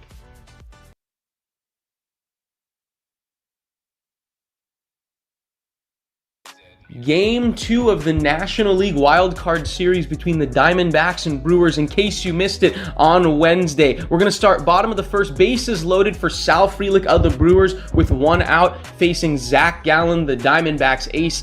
Frelick's going to fly out to right field. Christian Yelich is going to score on the sacrifice fly. Early 1-0 lead for the Brewers. Then bottom of the first still for Willy Adames. He comes through with 2 outs with an RBI single to center. The Brewers would have an early 2-0 lead. We're going to go to the bottom of the third. Sal Frelick again, Zach Gallen again. Tough spot again, but this time Zach Gallen comes through with a double play. You can see the line drive right back to the mound, but the pitcher drops the glove, but no panic, is able to turn the double play. We're going to go to the top of the 5th. No score for the D-backs until Alek Thomas hits a solo home run to put the Diamondbacks on the board. His first career postseason hit and first career postseason home run. Nice left-handed swing from the youngster, you can see right there, to cut the deficit in half. We're going to go to the top of the 6th inning. This was the big inning. It was a Geraldo Perdomo walk, Corbin Carroll double, then a Ketel Marte RBI single up the middle to give the Diamondbacks a lead. What a clutch hit from the veteran Diamondback Marte, who's been with the team since 2017. You can see there, great piece of hitting from Marte to go up the middle. Sal Frelick would try to throw out the speedy Corbin Carroll at home, but no chance, because Corbin Carroll, as we know, is one of the fastest base runners in the league, and the dugout loves what they see. But we're not done in the top of the 6th. The bases were loaded. Abner Uribe on the mound for the Brewers. A wild pitch allowing Tommy Pham to come home and score, and it's a 4-2 lead for the D-backs. Tommy Pham, big-time trade acquisition during the trade deadline this season. You can see great heads-up base running from the veteran. He comes home to score.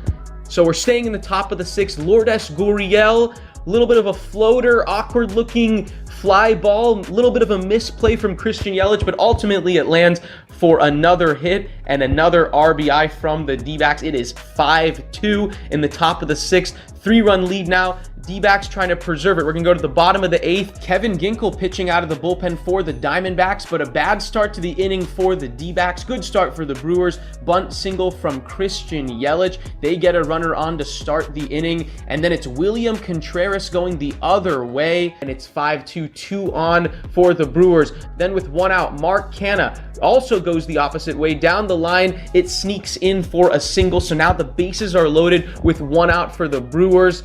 Andrew Saalfrank, the rookie who pitched barely over 10 innings this season, goes home for the force out, tries to go to goes to first for the double play, but could not, but got the most important out at home. And how about the manager, Torey Lovullo, trusting the rookie Andrew Saalfrank with 2 outs, bases loaded, Willy Adames up the middle, but right there is Ketel Marte to get out of the big-time jam. So the D-backs 1 inning away from shutting it down and moving on to the National League Division Series. Paul Sewald on the mound. He goes with a line drive, and it's almost caught by Perdomo, but smart play for him to recover and go to Marte at second and at least get 1 out, and that was the 2nd out of the 9th.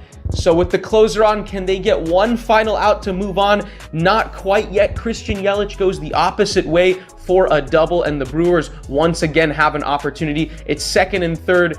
Diamondbacks looking for the final, closing out. Can they get it? Facing William Contreras. Paul Sewald strikes him out on 3 pitches. How about the Arizona Diamondbacks going into Milwaukee, winning both games out of the best 2 out of 3 series in the wild card round? They will advance to face the Los Angeles Dodgers. They go insane in the locker room, and they deserve it. What a win.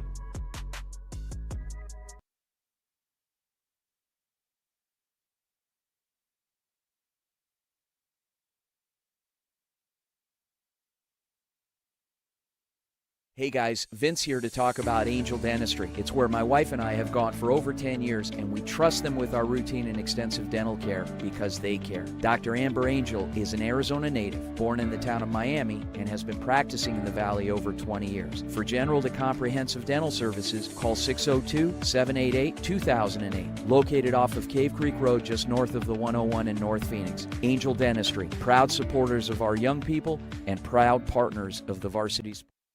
When you think of family restaurants and sports bars, think Bonfire. Bonfire is part of the Tempe landscape, supporting local schools. Join the Bonfire Booster Club Challenge. Mention Corona del Sol, Desert Vista, Marcos de Niza, Mountain Point, or Valley Christian, and that school's sports program will earn loyalty points. The winner after football season will earn a fundraiser at Bonfire. Come for the food and fun, support the community. Bonfire, open every day east of I-10 on Warner. Show your game ticket all day Friday and Saturday and get 15% off. 480-306-6801. Hi everyone, my name is Jackson Webster and I'm a senior at Arizona State University's Walter Cronkite School of Journalism and Mass Communication. This semester I will be joining Varsity Sports Show as a social media manager. I'm excited to promote and make engaging and informative content this semester. What's inside you? Unlocking the greatness inside you means digging deeper and going further than you can on your own. Banner Sports Medicine High Performance Center uses the latest technologies to train the athlete in all of us. Unlock the greatness inside of you. Hey everyone, my name is Jason Goldie from the Varsity Sports Show. I love sports and fell in love with sports broadcasting back in high school. I can't wait to bring you my unique perspective because I am on the autism spectrum and sometimes I view things a little differently. My name is Kyle Krikorian, and I'm a sophomore studying journalism at the Walter Cronkite School of Journalism and Mass Communication. I am thrilled to join the Varsity Media Foundation as a technical director following Horizon High School football this fall. You can find me on Twitter and Instagram at Kyle Krikorian. What's inside you? Is it strength? Is it speed? Is it knowledge of the game? Unlocking the greatness inside you means digging deeper, running faster, and going further than you can on your own. Banner Sports Medicine High Performance Center trains the athlete in all of us with technology, techniques, and hands-on experience customized to you. See what you're capable of by unlocking the greatness inside of you. Hey guys, Vince here to talk about Angel Dentistry. It's where my wife and I have gone for over 10 years, and we trust them with our routine and extensive dental care because they care. Dr. Amber Angel is an Arizona native, born in the town of Miami, and has been practicing in the Valley over 20 years. For general to comprehensive dental services, call 602-788-2008. Located off of Cave Creek Road just north of the 101 in North Phoenix. Angel Dentistry, proud supporters of our young people and proud partners of the Varsity Sports Show. When you think of family restaurants and sports bars, think Bonfire. Bonfire is part of the Tempe landscape, supporting local schools. Join the Bonfire Booster Club Challenge. Mention Corona del Sol, Desert Vista, Marcos de Niza, Mountain Point, or Valley Christian, and that school's sports program will earn loyalty points. The winner after football season will earn a fundraiser at Bonfire. Come for the food and fun, support the community. Bonfire, open every day east of I-10 on Warner. Show your game ticket all day Friday and Saturday and get 15% off. 480-306-6801. Hi everyone, my name is Jackson Webster and I'm a senior at Arizona State University's Walter Cronkite School of Journalism and Mass Communication. This semester I will be joining Varsity Sports Show as a social media manager. I'm excited to promote and make engaging and informative content this semester. What's inside you? Unlocking the greatness inside you means digging deeper and going further than you can on your own. Banner Sports Medicine High Performance Center uses the latest technologies to train the athlete in all of us. Unlock the greatness inside. Hey everyone, my name is Jason Goldie from the Varsity Sports Show. I love sports and fell in love with sports broadcasting back in high school. I can't wait to bring you my unique perspective because I am on the autism spectrum and sometimes I view things a little differently. My name is Kyle Krikorian, and I'm a sophomore studying journalism at the Walter Cronkite School of Journalism and Mass Communication. I am thrilled to join the Varsity Media Foundation as a technical director following Horizon High School football this fall. You can find me on Twitter and Instagram at Kyle Krikorian. What's inside you? Is it strength? Is it speed? Is it knowledge of the game? Unlocking the greatness inside you means digging deeper, running faster, and going further than you can on your own. Banner Sports Medicine High Performance Center trains the athlete in all of us with technology, techniques, and hands-on experience customized to you. See what you're capable of by unlocking the greatness inside of you. Hey guys, Vince here to talk about Angel Dentistry. It's where my wife and I have gone for over 10 years, and we trust them with our routine and extensive dental care because they care. Dr. Amber Angel is an Arizona native, born in the town of Miami, and has been practicing in the Valley over 20 years. For general to comprehensive dental services, Back here at a halftime, 21-7, and we mentioned it earlier during the pregame. Tanner got a chance to talk to SaberCat former head coach, current legend, and current ASU tight ends coach Jason Muntz. Here's that interview now. I'm Tanner Torrell of Varsity Sports. I'm standing next to Jason Muntz. Jason, obviously a special night right here for the program. Can you talk about what Tugs meant to the fans, the players, and just the program itself? Yeah, I mean, I think Tug embodied the spirit of what makes this community special. It was always about being there for each other. Tug was the guy that kids would always go in and pop into his office and sit on the couch and just talk about life. And he was a friend, he was a mentor, he was a confidant. Not just to student athletes, students, coaches, trainers, everybody. He was just that guy that he always had words of wisdom. He was fun to be around, and he just, like I said, if you just said what makes this place Saguaro special, it was Tug and what he meant and what he was about and how much he loved and cared about the people in this community. And that's why this is a special night. That's why when he passed away, it was 10 years ago, and we wanted to make sure that we carried on his memory and what he meant to this community, and I'm proud to be back here, this many years later, and see that it's still going strong. Yeah, so you talk about what it means to you to get the award and get the honor of getting the award of such a special guy like Tug. Well, it means a lot to me. This community, I grew up in. My kids grew up here. I don't want to get emotional, but it's special. It means a lot to me. Yeah, and you talked about years ago. How does it feel to be back here on the SaberCat sideline? Crazy. Is it weird? Crazy, yeah. Especially playing these guys. Yeah. There's no love lost still. I text our coaches, my buddies this morning. So it's awesome. It's fun that it's this game. It makes it that much more special. But I love being here. This is a special place. Yeah. Thank you, Coach, for the time. I really appreciate it. Yeah. How about that interview? Not often you get a chance to have a conversation with a multiple-time state champion, a guy who's moved up and onward to the Power 5 FBS level. Tanner, at the end of the day, though, he's a guy that just cares a lot about this night in particular and this school in particular. Yeah, he was getting very emotional just talking about what Tug meant to the program and what this night meant to him to get the Tug Award. He pointed out his kids because his kids grew up here. Said he was getting emotional. I said, that's okay.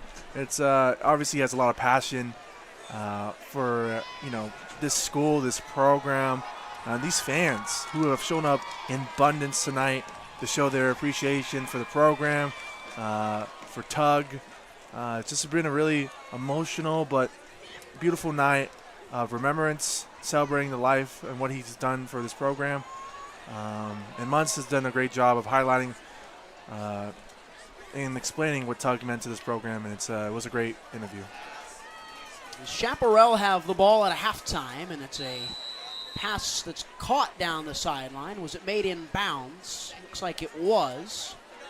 So that's an opportunity to get Tristan Armstrong going for Chaparral, and meanwhile, through all the hoopla, 14-point game, just 2 scores out of it. Chaparral cleaned themselves up in the second quarter.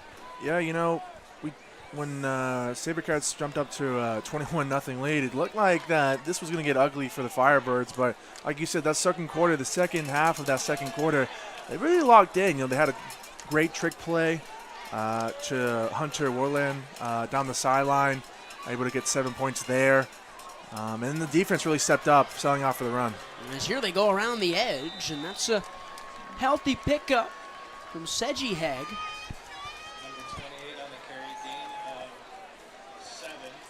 Yeah, you like to see that because the run game for the Firebirds have been really non-existent. We talked about, in the first half how the SaberCats defensive line has really just overwhelmed the offensive line for the Firebirds. It's great to see that they're able to actually run and get some movement right there because that was non-existent in the first half. So they've got the offense going. Shot out into the flat. It's almost intercepted. That was, well, it looked like Jacoby Spence on the defensive side, and it was. He almost got on the end of an underthrown ball from Lucho Mata. Punt return, defensive back, wide receiver. He can really do anything. And when you have that speed, that can put you at anything. Obviously, he has great speed, great closing speed. Get there and almost get the pick right there. Just bounced off the Firebirds receiver. But just wasn't able to close it in. On 2nd and long, they run it out into the screen. It was thrown hard at the arms of Armstrong. He never really quite had it in his mitts. It's a drop. Yeah, it looked like Mato was looking on the crossing route, and it just looks like the receiver wasn't ready for that, and he got bumped. But I believe that was Trey Morrison right there with the bump just to knock the ball out and force a 3rd down right here.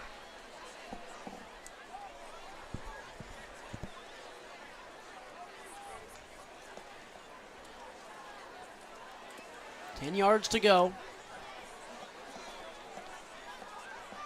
Not seen this offense really move very well in this game. The big play touchdown. Other than that, really quiet. They throw it out. It's again almost intercepted. Spence all over it. And they force a 4th down. Yeah, Mata passing, past the 10-yard line has been really struggling with his accuracy. With throwing it out of bounds, almost throwing a pick. And right there you saw it, just throwing in double coverage. Almost intercepted again by Spence, who almost had the earlier interception on this drive. Not a great start for the Firebirds, but a perfect start if you're the SaberCats defense. Obviously, you got that touchdown drive for the Firebirds on the trick play. You want to showcase that you can actually stop this team, and they did it right there. And here goes Jacoby Spence, a low worm burner of a punt. He's got the edge, and he's pushed out of bounds just shy of the 30. He almost couldn't stop himself, almost ran into that cement wall near the stands. But Spence can really do it all. You saw right there with his speed. Almost got to the outside, but the Firebirds were able to close out, stop the big gain.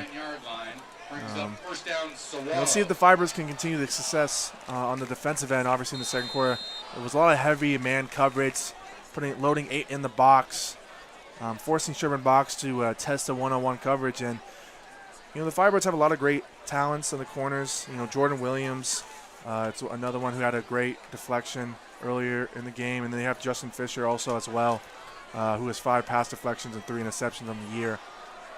As they open with Wildcat, JoJo Clark down the sideline, hurdles a defender. And he's into plus territory, a big-time play from the Wildcat quarterback. He lost his shoe. Well, he jumped out of his shoe right there, hurdled. JoJo Clark, even with the speed and even the strength to chuck some people out of bounds, he even has the agility to jump over people. He can really do it all on the offensive end with his speed and his agility. And you saw right there for the big gain, getting in Firebirds territory. You take him out, give him a breather. Sherman Fox back in. Running back is Matthews. They give it to him. And he carries a couple of guys with him before being wrapped down by Elijah Palmer. It's weird to say that a person with, a player with 2 touchdowns is having kind of a slow night, but, after those 2 touchdowns by Matthews, we haven't seen him really, part of the offense. It's really been JoJo Clark and then Sherman Fox's ability to, move and maneuver through the pocket. I'd like to see Matthews more focused in the second half because he was kind of not really the point of emphasis in the second quarter where they struggled. He can get explosive. Came into today averaging 6.5 yards a carry. As he gets it again, and he will get way more than 6 here. And maybe not. He couldn't bounce around the second level and gets Stop, but enough for the first down. Inside the 30 he goes. Yeah, that was great elusiveness right there. Just hop-stepping, passing, finding the holes, finding the little crevices where he can jump through. We talk a lot about his speed and his power at his size, but, he's still able to finesse his way through the big game and not absorb the contact. He shot it right there for the first down. Great play by Matthews.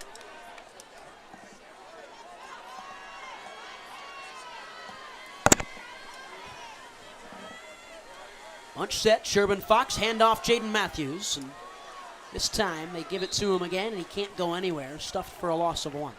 Loss of 1 on the play. Firebird's trying to get back in their zone and trying to stop the run right there. Matthews tried it again for a third time, but Firebirds were able to read that all the way through with 3 Firebirds just there to stop him, forcing second down.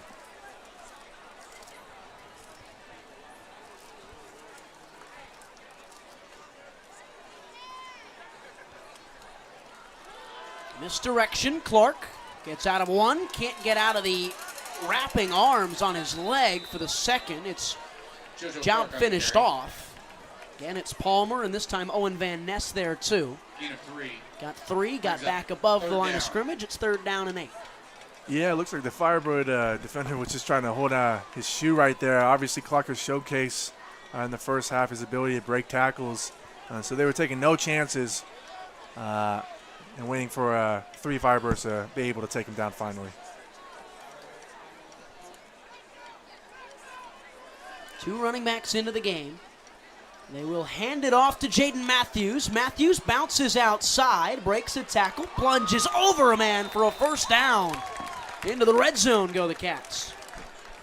Matthews with a great example of why not the burst speed right off the handoff right there. He was slow, waiting for the turn, saw the hole and just bursted through that burst of speed where he powered over a Firebird defender to get near the first down right there. Just great play by Matthews, smart play, reading the defense well and then exploiting when he saw an opening and took advantage of that.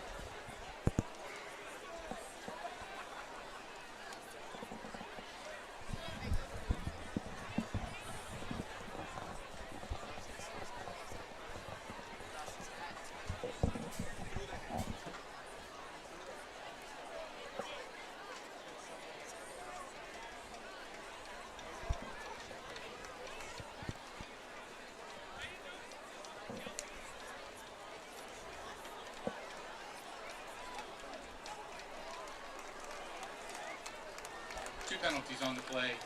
The first is holding on Chaparral. Oops, there was a hold on Chaparral. And then unsportsmanlike conduct after that from another Firebirds player. And first down, Saguaro. Inside the 10 go the SaberCats with 7 minutes to go here in quarter number 3. Fresh into the second half, and Sherman Fox out there with Jacob Brown. Yeah, just Firebirds is starting to get a little anxious and costly with the penalty yard there, putting him inside the 10-yard line and giving SaberCats an opportunity to score here. Sherman Fox will keep it himself and try and spin free. He couldn't, and Uriel Perez in on the tackle. Firebirds really struggled last half, with tackling. SaberCats were able to break through the initial tackle, break away from big gain for yards after the catch. But they're doing a great job, a much better job this half of just going low, grabbing the feet, and not just like looking for the tackle right away, but holding him, waiting for their teammates to come out, finish the job. They've done a pretty good job so far, but Jaden Matthews to begin the drive has done a really great job of trying to be elusive and go for big games that place him inside the 10-yard line. And it's going to be 6 for the SaberCats right there, wide open through the hole. It looked like that was Jaden Matthews again for his 3rd touchdown of the day. Looked almost like he was untouched right there. Could have been Matthews, could have been JoJo Clark, and it might have been JoJo. We'll see. He's the one running back from the spot. But regardless, another one for the SaberCats. That's 4 rushing touchdowns here on Friday night. And they will give it to JoJo Clark. 4-3. Kind of hard to see from the booth for me, but either way, it's 6 for the SaberCats. That's all that matters, I think, for Coach Hill. I think for me, too, Tanner.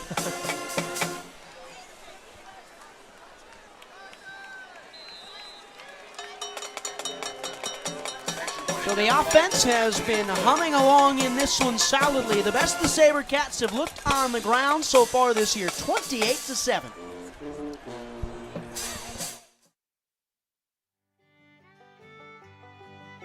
Hey folks, J.R. Lambright here, special field correspondent for the Varsity Sports Show. Join me every Saturday from 8 to 10 a.m. Pacific for JR's Texas Tales, where I share stories of Texans who triumphed over adversity and gave back to their local communities. Tune in for a bit of gritty edification on KDUS AM 1060, Arizona.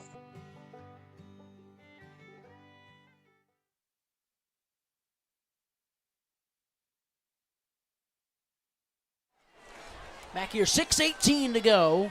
Third quarter from Scottsdale. This rivalry match on Mike Tug Garcia night for the SaberCats. We've talked about him all night. This is a guy, former equipment manager and coach here for the SaberCats. He was in that role for 11 years.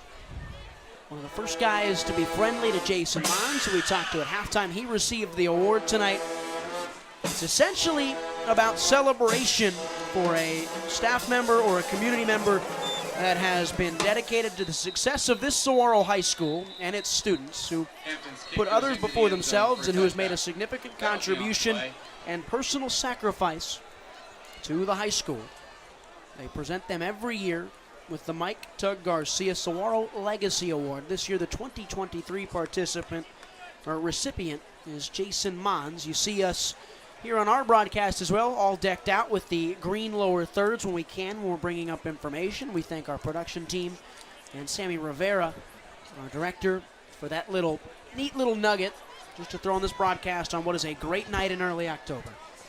Yeah, talking to Coach Hill, Coach in the months, and seeing the support from the fans is a really beautiful night of celebration of what Tug meant for, the kids, the families, the fans, for this program as well. It's been a great celebration, a beautiful pregame ritual, celebration, and handout to Coach Mons. Mata rolls out and has a receiver. This is a rare catch for Ryan O'Shaughnessy.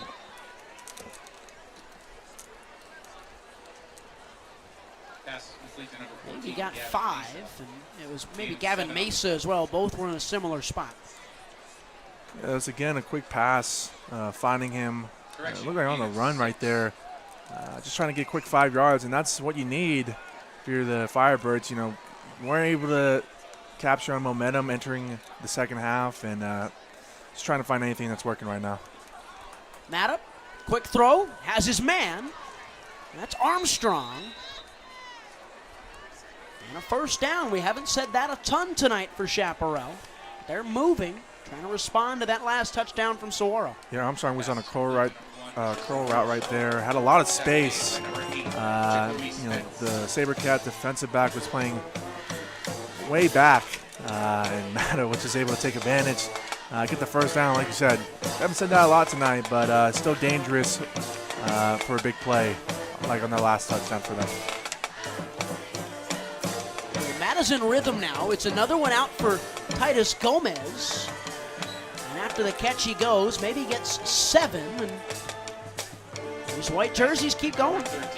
Gomez had that really big play to start the game, or their offensive drive, but that was called back for holding, and we haven't really called his name a lot since then, but right there you saw it again, his speed, able to get 7 real quick, able to avoid the pressure, great blocking by the Firebirds, make it second and short.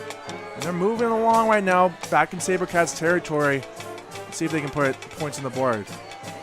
Rolling away is Lucho Mata. He will throw across the middle of the field, caught by Gomez. Titus Gomez inside the red zone. And the positive plays are pouring in for Chaparral. It looked like Owen Pimber kind of tipped that ball, but wasn't able to knock it down. And like you said, reception, able to bring themselves inside the 20. And they're knocking on the door, something they haven't been doing at all tonight. They mark him at the 21. Couple catches for Gomez on this drive, the leading receiver for the Firebirds this season. Or one of them, Gavin Mesa up there as well. Mata looking right the whole way, flushed out by Nunnally, and He just kind of awkwardly fires that one onto the track. Yeah, just trying to throw it out there, not to take the sack right there, because obviously you don't want to lose any yards here. You haven't been really inside the SaberCats 25 all night, so you don't want to let these opportunities go to waste, especially when points are hard to come by. Smart play by Mata just to get it out there. Keep it 2nd and 10. Second down. Nobody running the 100-meter dash yet, so everybody was safe over on the track. 3 minutes 54. Quarter number 3. Touchdown here would keep Chaparral within distance. Mata across the middle, in and out of the hands. Did that one get claimed by a cat? Trey Morrison says it was picked, and the officiating crew says it wasn't. Avante Molina almost made the play as it went in and out of the hands of Hunter Wolland. Third down, Chaparral. Yeah, it looked like Mata had a receiver on a post route that had a little bit of space. Maybe if he held it on for a second longer, could have found him for the end zone, but, saw someone try to swing it in there, and Trey Morrison almost with the pick right there, just wasn't able to hold it on. Now a third down after a couple of big positive moves. Mata with a clean pocket, unloads, it's caught by Mesa. And they move the chains and set up 1st and goal. Yeah, great play by Mesa just to get on the sideline, keep his toes in bounds, and look trying to get more yardage there, but wasn't able to get there. But he'll take the 1st and goal opportunity, or 1st and 10 with inside the 15. Great movement right there. This offense has been really great to start this drive right here. So far, it looks like routine pitch and catch. Running back to the right hip of the quarterback, Luciano Mata. He will hand it off to Alex Haig, and Haig goes backwards. It's not 1st and goal. That was 1st and 10 as they spotted him at the 11. Second down. Maybe a yard from Mata, maybe back to the line of scrimmage as Haig was on the tote. Yeah, the run defense for the SaberCats this evening has been really sensational, just not allowing any sort of separation or any holes to open up in the offensive line. Great play by the defensive line, just getting in the backfield, making Mata's life a little uncomfortable for him. Penalty on the play.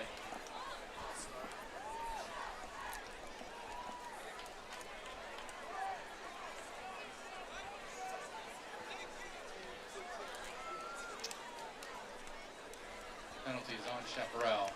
Still 2nd down. Yeah, it looks like it's going to be a false start on the Firebirds right there. Obviously, you don't get a lot of yardage on the run right there, making it 2nd down, and then the false start making it even worse. We're still in field goal range. Braden Baker can kick it. We saw Christian Camarada, who's the punter. That punt earlier that landed on the 1, 72 yards. Now on 2nd down, they take a shot towards the end zone, a jump ball, and they wanted Tristan Armstrong. He couldn't come down with it.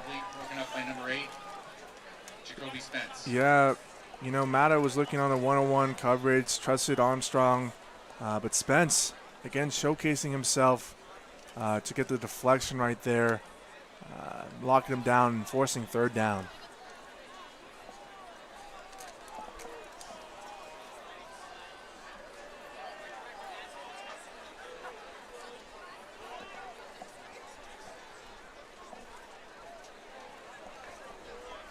So they come back to the line of scrimmage, 3rd and 15. The first down's at the 1, just shy of the end zone.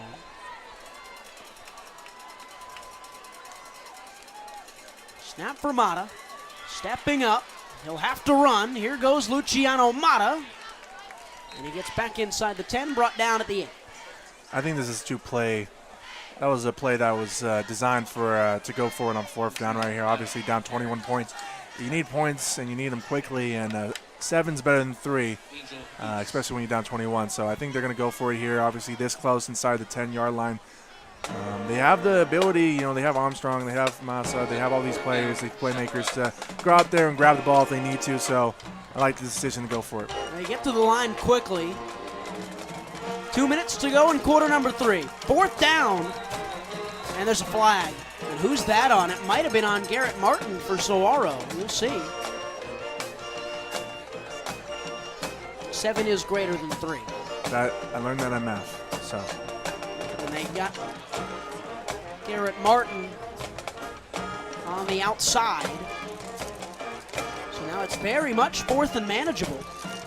Only a yard to go. That's a big mistake in the grand scheme of things. Yeah, obviously the Firebirds have struggled offensively to pick up, substantial yardage. You don't want to give them anything. You kind of gift wrapping, 4th and short, knocking on the door for 7 points right here, and giving them life, which has been really not apparent so far, obviously with the 21-point advantage.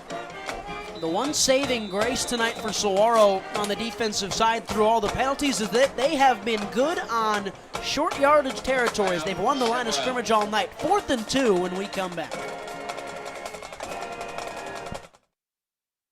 Hi Varsity sports fans, this is Shai Gara. Make sure you stay tuned for our halftime where we break down different highlights from sports locally or otherwise. So plenty of entertainment and content coming your way if you stick around with us. What I personally think is cool about our halftime show is we cover different sports, maybe some you might not expect, and a variety of different content, of course, high school football, and maybe some professional stuff such as NFL highlights from the previous week.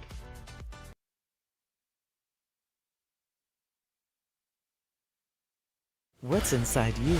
Unlocking the greatness inside you means digging deeper and going further than you can on your own. Banner Sports Medicine High Performance Center uses the latest technologies to train the athlete in all of us. Unlock the greatness inside of you.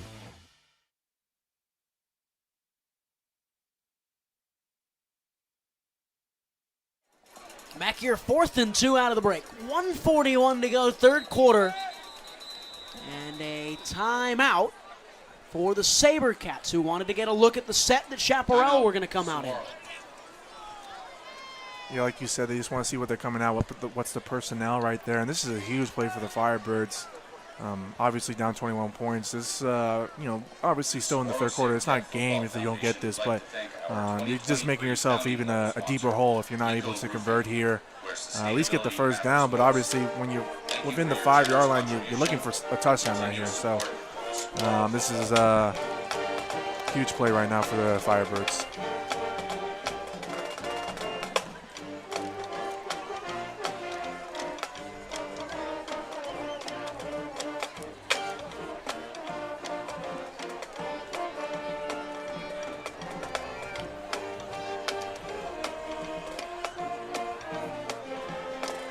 What's the play if you're Chaparral?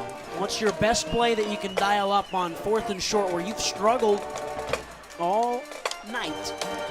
Looks like they have a one-on-one on the right side of the field right there. Could look for a slant route, quick fake to the outside for a fade, but go inside for the slant. I could see that happening. They've got Uriel Perez in as the fullback. They will run it. No, they will play action. Mata, end zone, touchdown, Chaparral.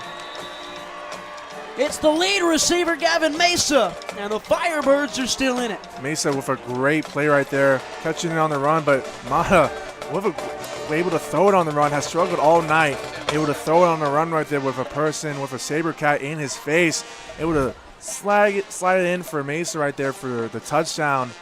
Just a great play call, able to fake the run on play action and find Mesa on the run right there for the touchdown, throwing the lead to 15 right now. Huge play for the Firebirds. It's something for them to hang on to with 1:35 left in this quarter. Extra point from Keegan Shank. Low laser up and through, and here we go. 2-score game. We're closing in on the 4th quarter here in Scottsdale. Is good.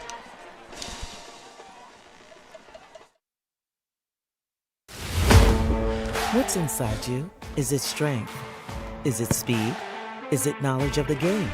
Unlocking the greatness inside you means digging deeper, running faster, and going further than you can on your own. Banner Sports Medicine High Performance Center trains the athlete in all of us with technology, techniques, and hands-on experience customized to you. See what you're capable of by unlocking the greatness inside of you.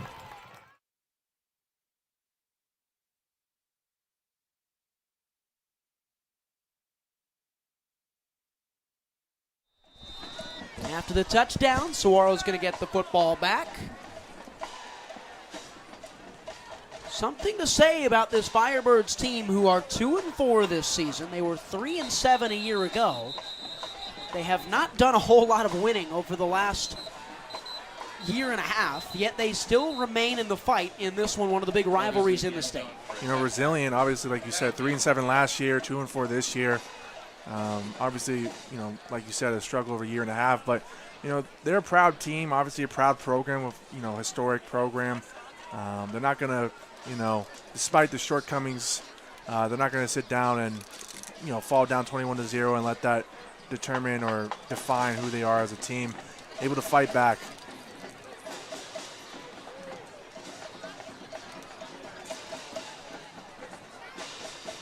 And that would look like that was holding or personal foul on the Sabercats right there. It's going to bring him back to the 10-yard line right there.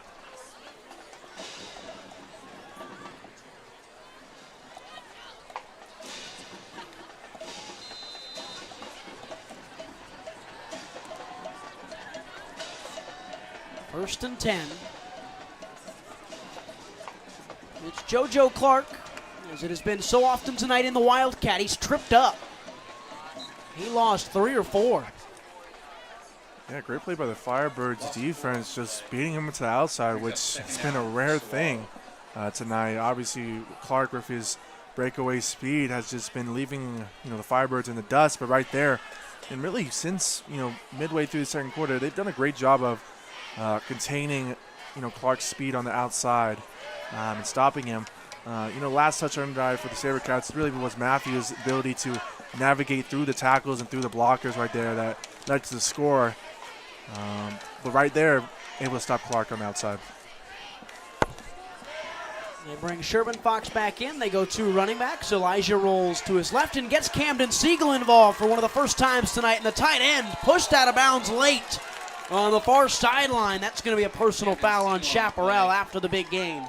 Yeah, like you said, Siegel hasn't really been a part of the offense, but right there, big play for the first down. It's going to be even more, obviously, with that late push out of bounds by the Firebirds. It's just a killer penalty, obviously. You don't want to do that. Obviously, the Sabercats' offensive weapons, they don't need extra help.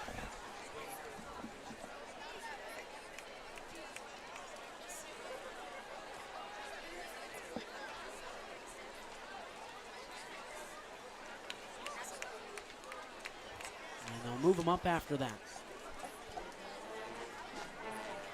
Penalty is personal foul on Chaparral. So after the big gain, 15 more yards on top of it, and closing in on midfield with under 40 seconds to go in the third quarter. Sherman Fox will roll to his right. He'll keep it. He'll tuck it. He'll run it. There goes EJ. He stays on his feet all the way inside the 10. Sherman Fox, a big run. Yeah, they had great blocking by the wide receiver. I believe that was actually, couldn't find the number for him, but that was a great block. Just brought him down on the ground, and Sherman Fox took care of the rest. Avoided the initial pressure from the Firebirds' defensive line. Hiked the ball, and the Firebirds' defensive lineman was already in the backfield. Sherman Fox able to read that, runs to the right side, able to go for the big gain right there. A 50-yard scamper from Sherman Fox. Puts the Cats on the goal line with 10 seconds to go. Hand off to Matthews. He's already got a bunch of touchdowns today. Add to it. Jaden Matthews having a night. Yeah, fireworks before the end of the third quarter right there. That's the hat trick right there. As another flag flies out as Matthews celebrates his 3rd touchdown of the night. He's just been sensational so far to start the game and to start the second half. Just keeping the point differential at bay for the Sabercats. Trading touchdowns in quarter number 3.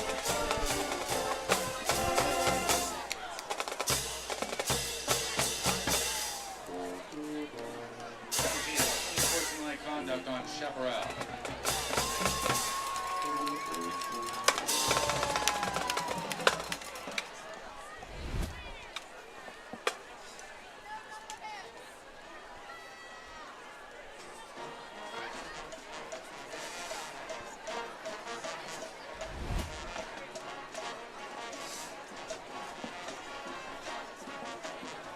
been a return to the business as usual. Saguaro got back-to-back losses, their first home game in just under a month, and they have put up 35 points through the first 3 quarters with just about 3 seconds to go in this quarter number 3. SaberCats up 3 scores. Ryan Sikora, Tanner Tortorella. Tanner, what have we seen so far in the second half? Yeah, it's been really the SaberCats getting back to form on the run game. Obviously, with the Firebirds kind of selling out for the run, force Hill and the offense to adjust and try and find different methods to get the ball going on the ground.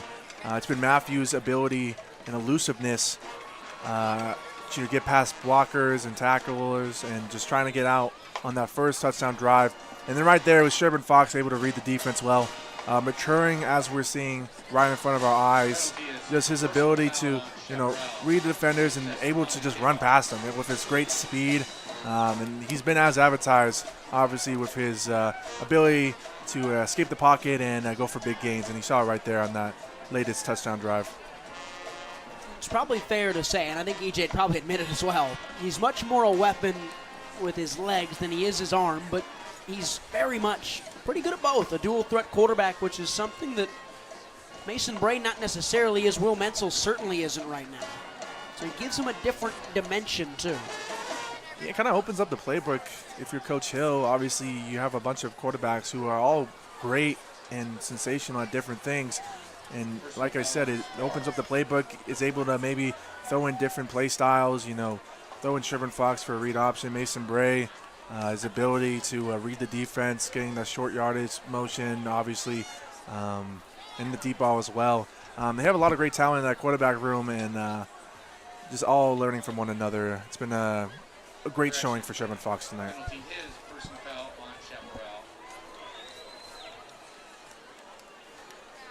So after the personal foul from Chaparral and then another personal foul from Chaparral, Saguaro's going to kick this football. I mean, you might as well onside kick it. Am I wrong? Like, there's really no point. They're going to kick the football from the Firebird to 30.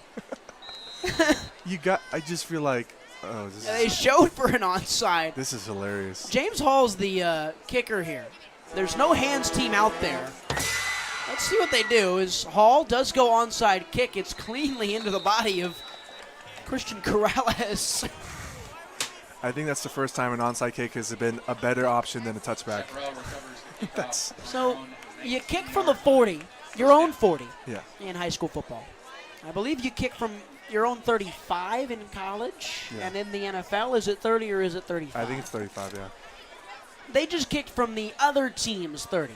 That's got to be a first. Up 21 with literally a second to go in this third quarter. That might be play of the game. One of the highlights. Yeah.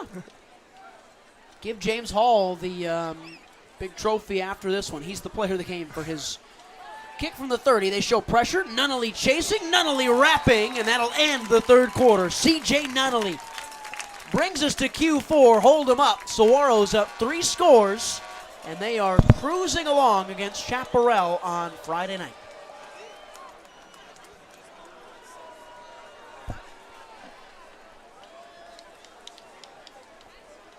Loss of 10 on the play. Tackle made by...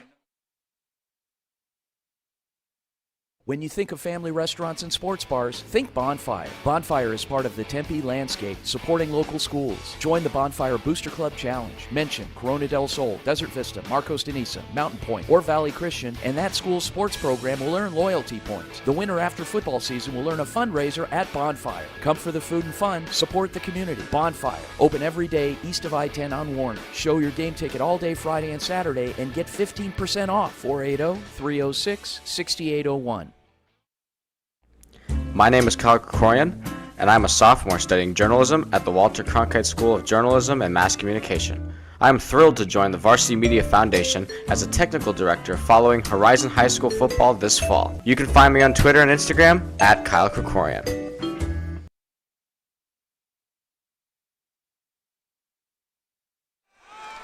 Fourth quarter has arrived, and after another penalty from Chaparral. They go even further back. They'll start on their own 9-yard line. Matter with time, and now no more. Nunnally shows pressure, bumped him as he threw, and C.J. Nunnally. And he's going to get flagged for the celly, I think. That was a good celebration, though, but I don't think that was worth the personal foul. I don't think you can do that in high school football, C.J. I would have liked the celebration to maybe be towards the crowd. He was sort of celebrating towards nothing. So that's the senior defensive lineman who's lived in the backfield today. Yeah, he got the sack on the last play of the third quarter, and right there getting to the quarterback, forcing the QB hurry. But got a little too antsy on that celebration right there.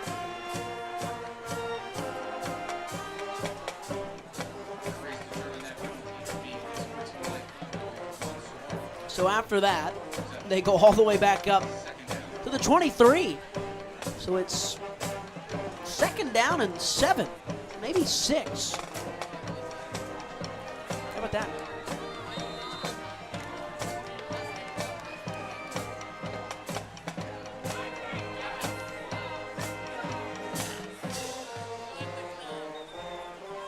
Maddox throws, it's broken up by Owen Pember. And this time the celebration comes towards the sideline. Yeah, that's going to be Owen Pember's 6th pass deflection right there. Just read the quarterback's eyes all the way through, able to get the closing speed and knock the ball out. It was a great play by Pember, who's really been one of the best defensive players for the SaberCats tonight. Has been all around.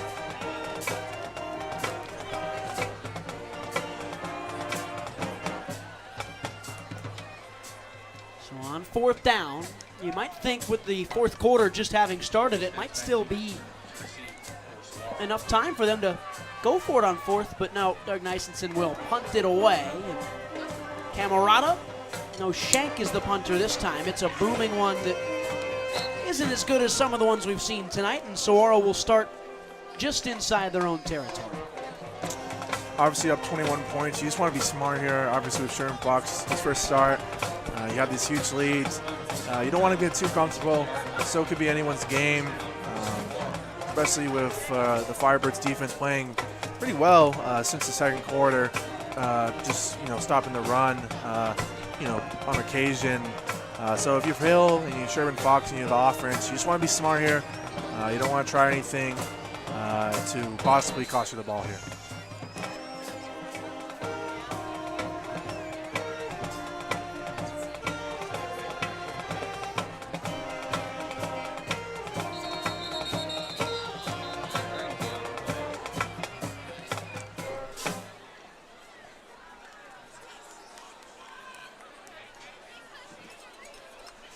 Another flag. I feel like I could close my eyes and say that.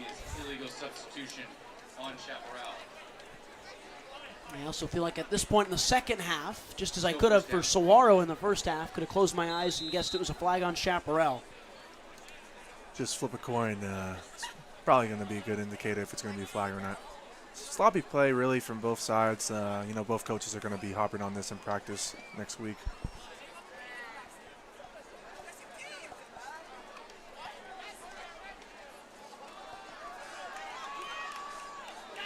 As they run it outside, and it's Jacob Brown. Jacob Brown on the carry. Again, 2nd down. We haven't seen a lot of him tonight, but again, he's just one of many talented running backs and talents offensively for the SaberCats. Only sophomore though, so still plenty of time to grow in this program.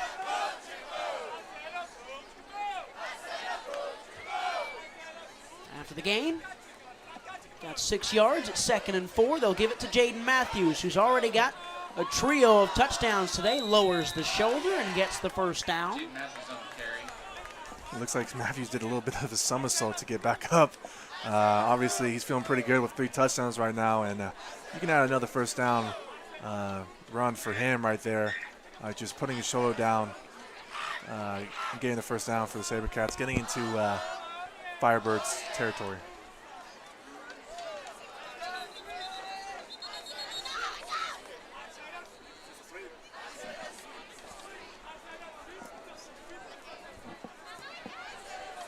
Clock rolls with 10:50 and the ball game on Tug Garcia night.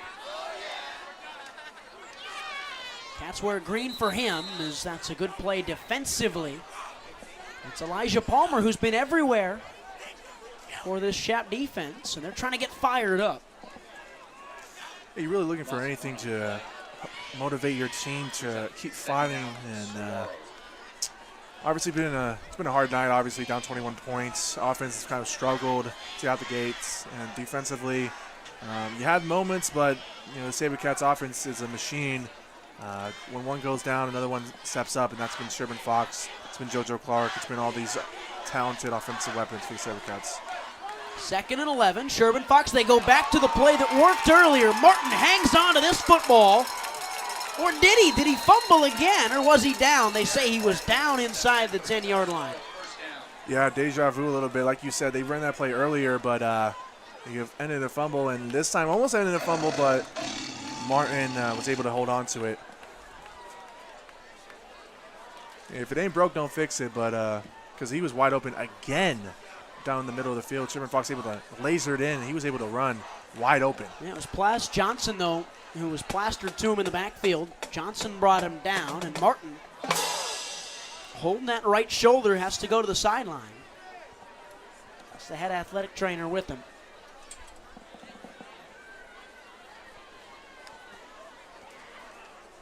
We'll see how that one is. He's the big jumbo tight end. C.J. Nunnally would be the backup in that position. Sherman Fox will keep it. He's going to try and get to the edge, and he did, and he fell down right at the goal line. Another flag comes in from behind from our white hat. DJ Sherman Fox on the carry. Penalty on the play.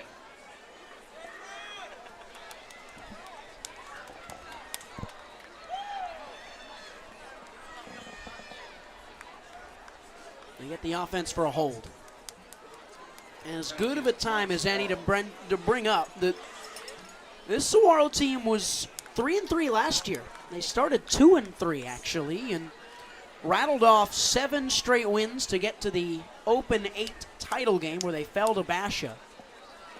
So this group has been here, maybe not in the directest sense, but the coaching staff is somewhat new. Some of the players, the key contributors, are a lot of new faces. They don't have Devin Dampier around anymore. They need Mason Bray to get healthy. They need to clean up the penalties, but we've seen a SaberCats team do this before.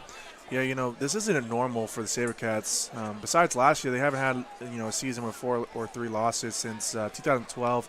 It's been a while, and it's not normal for this historic program. So, but like you said, they still have the pieces from last year's team. Here's one of those pieces. Jaden Matthews gets around the edge, breaks a tackle, and is stuffed inside the 5.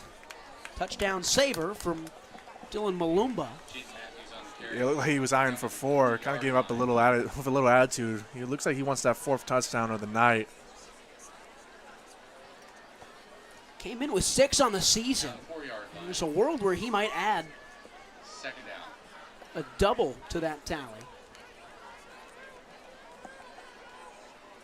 He's still in there. Sherman Fox, the quarterback. They won't go Wildcat yet, and here comes the laundry. Penalty on the play.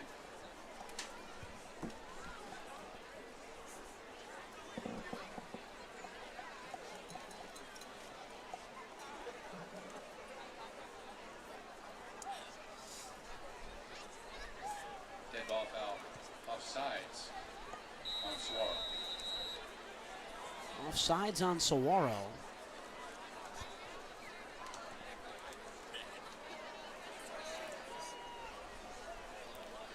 So they go backwards. Still 2nd down, this time from the 9. Sherman Fox will throw. He hesitated, he got pressured, and he got dropped. Yeah, that's another one-on-one that Sherman Fox was looking for. But just the receiver wasn't able to get open quick enough, and Sherman Fox just got hammered by the defensive lineman, who's been really quiet actually this game. The SaberCats offensive lineman has done a really great job of protecting Sherman Fox, and their run blocking has been really well. But that was one of the few times that they were able to get into the backfield. And Michael Woods got back there and made the play. So now it's 3rd and goal from the 16. 2 running backs as EJ rolls right. Looking to throw into the end zone, going for a man, it's batted away. Tried to get Camden Siegel, well defended across, and broken up by Elijah Palmer. Tell you what, Palmer's been everywhere. Yeah, that was a great play by Palmer. He's been really one of the few great defensive weapons for the Firebirds. Just been everywhere in the secondary. Got the deflection right there.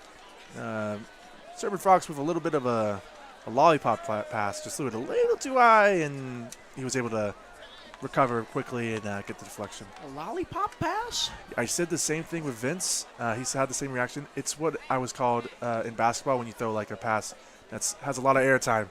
Leave it in the air, and they grab it. So what's the correlation to a lollipop there? You know, is there not one, and you've just kind of termed that as Bo Hampton kicks it through the middle? We'll stay here and figure out what a lollipop pass is. Well, actually, I don't know what my coach gave my definition for. He just always called it a lollipop pass. Sometimes you wonder, like, what's the point of a lot of words? Why are things called the way they are? And I guess his word was lollipop pass, and that's what pass. There was a little too high, a lot of air time. Just leave it high in the air, able to get the steal. I'll just say I threw a lot of lollipop pass, so that's why it's drilled into my head. After the field goal, that is 17 points in the second half. You got a word for this game so far for Saguaro tonight? Well, we were looking up words pregame, and all of them are escaping me right now. Let's see. And why bring it up? Well, because I'm being honest. I'm an honest guy. Well, honest Abe, as they say. But, I would just say consistent is one word, but I would also say just a machine, because Sherman Fox came in here with his first start. There was a lot of questions about how he would perform, and he's been great. He's been put in that position, and you can point to JoJo Clark and Jaden Matthews, the veteran guys who have come in and made it easier for him. But I really like Sherman Fox about what he's been able to do with the pressure, rivalry game, emotional night, obviously with Tug night. He came in, was filled in perfectly, and did what he had to do. And he's up 38-14. He's done a great job. So I would just say they've been machine-like, obviously, with Hill at the helm. When one man goes down, next one steps up, and that's exactly what we saw tonight. I got one for you. Okay. Revived. They've looked a lot more like a Saguaro team that you come to expect, that we haven't always seen. Yeah, the penalties have still been at play, but they have gone about doing their job here on Friday night against a big rival. It's always hard to, get the emotional edge in these games because everybody's amped up and ready to go. Yeah, like you said, the offense has been kind of lackluster, and they scored 11.5 points in the last two games. Obviously, just been struggling, and like you said, it's an emotional game, and rivalry game, anything can happen. Despite the record of either team, you got to respect your opponent, and Sabercats looked like they did as they came out strong and has never let their foot off the pedal. They chuck this one out to Woland, who is brought down out of bounds. Pass is complete to number 9, Hunter Woland. There's McConey Norton making a play. And he's feeling it. By number 26, Angel Fuchs.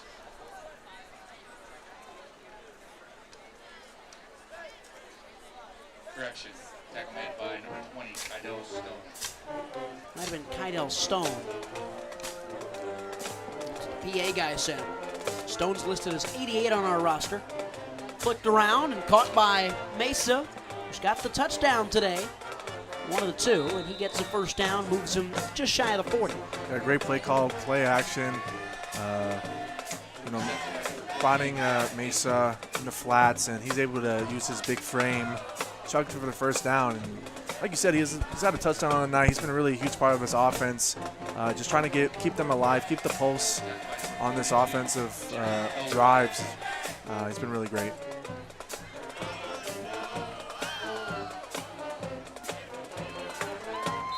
Running back Haig dropped in the backfield. One step forward, one step back. How about that tackle? Brian Michael. Yeah, Sabercats have been winning, both sides of the trenches. The defensive line has been really making this Firebirds offense life, very difficult, especially the run defense has been really great by the SaberCats, not letting any run break out past the line of scrimmage, really, and losing a lot in most of those runs.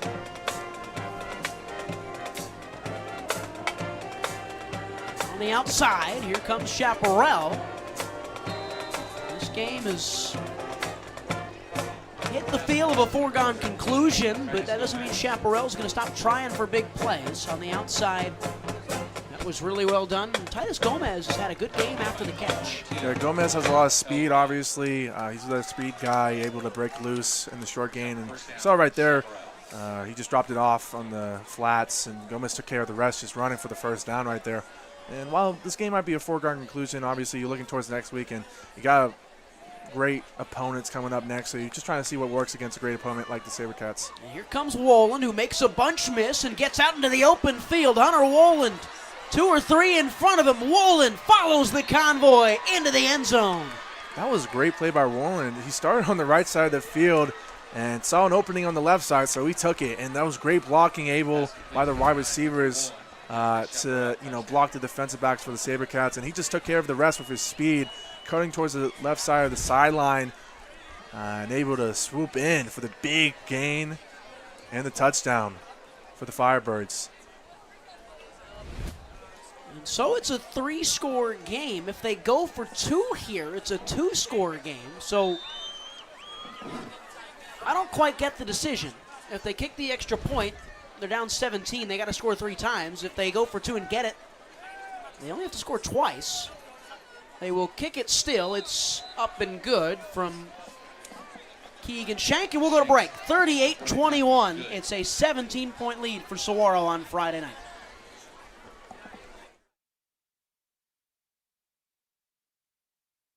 Hey guys, Vince here to talk about Angel Dentistry. It's where my wife and I have gone for over 10 years, and we trust them with our routine and extensive dental care because they care. Dr. Amber Angel is an Arizona native, born in the town of Miami, and has been practicing in the Valley over 20 years. For general to comprehensive dental services, call 602-788-2008. Located off of Cave Creek Road just north of the 101 in North Phoenix. Angel Dentistry, proud supporters of our young people and proud partners of the Varsity Sports Show. My name is Kyle Krikorian, and I'm a sophomore studying journalism at the Walter Cronkite School of Journalism and Mass Communication. I am thrilled to join the Varsity Media Foundation as a technical director following Horizon High School football this fall. You can find me on Twitter and Instagram at Kyle Krikorian. Just under 6 minutes left in this one here from South Scottsdale, Arizona. Ryan Score, Tanner Tortorella on the Varsity Sports Show. Your one-stop shop for Saguaro football is Keegan Shank. Kicked that one straight out of bounds on the toe poke. But I think somebody jumped off sides, got too much of a head start trying to get that onside kick. There was no hop on that, just straight towards an unsuspecting SaberCat sideline. They might have tagged a defenseless SaberCat right there, but like you said, there was a penalty, offsides. I think that one might have nailed Owen Pimbert in the shin. I think he can take it. I'd hope so. So they'll retake it and go back to the 30. Hands team is out there. You've got Siegel, Mason Whitaker, Reese Rinaldi all on that side. They're joined by Bryson Dedman. Even Jacoby Spence and JoJo Clark are there. J.C. Dickerson. It is every receiver on this roster.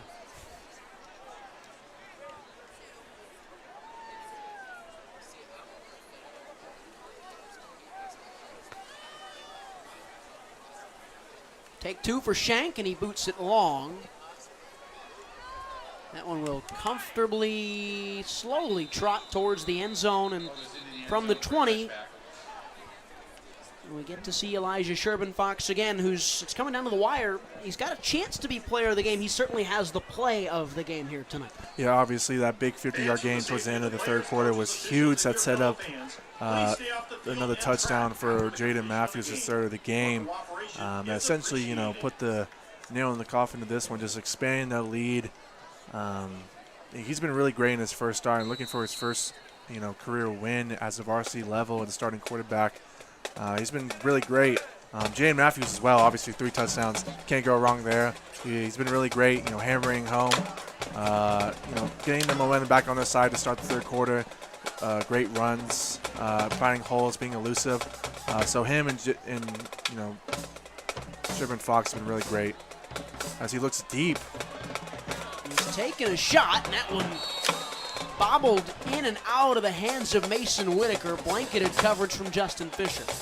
Interesting play call to go deep right there. Obviously, you want to play, to score points. You want to keep the foot on the pedal right here. But the run game's been so effective that you can waste some clock while the run game has been really effective at getting yardage and getting first down. So, I like Sherman Fox's aggressiveness, try to get the deep ball going, but just hasn't connected. So a little confused there. And EJ's going to take off on second down. He's wrapped up behind the line of scrimmage, lost 2 or 3, and it's well pursued by Clay Watkins. Yeah, they've had the Firebirds defense has had a better job of, meeting, Sabercats runner on the outside, whether that's Sherman Fox, Jaden Matthews, or, Clark. They've been a great job of making a point of emphasis to meet them on the outside, and tackling's been way better compared to the first half. We haven't had a lot of broken tackles by the Sabercats, and that's because of the Firebirds' commitment to putting them down. Great job by the Firebirds.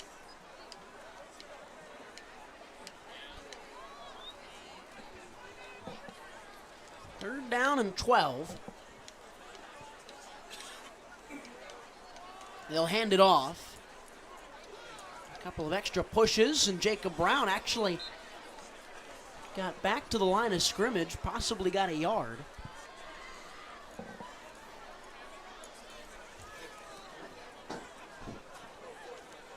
Yeah, Sabercats going to punt here, and like I thought, they were going to waste some clock, back-to-back run plays, just trying to bleed the clock here, trying to escape here with the win, up 17 points. But, 4 minutes left, obviously not going for 2 on that last touchdown by the Firebirds.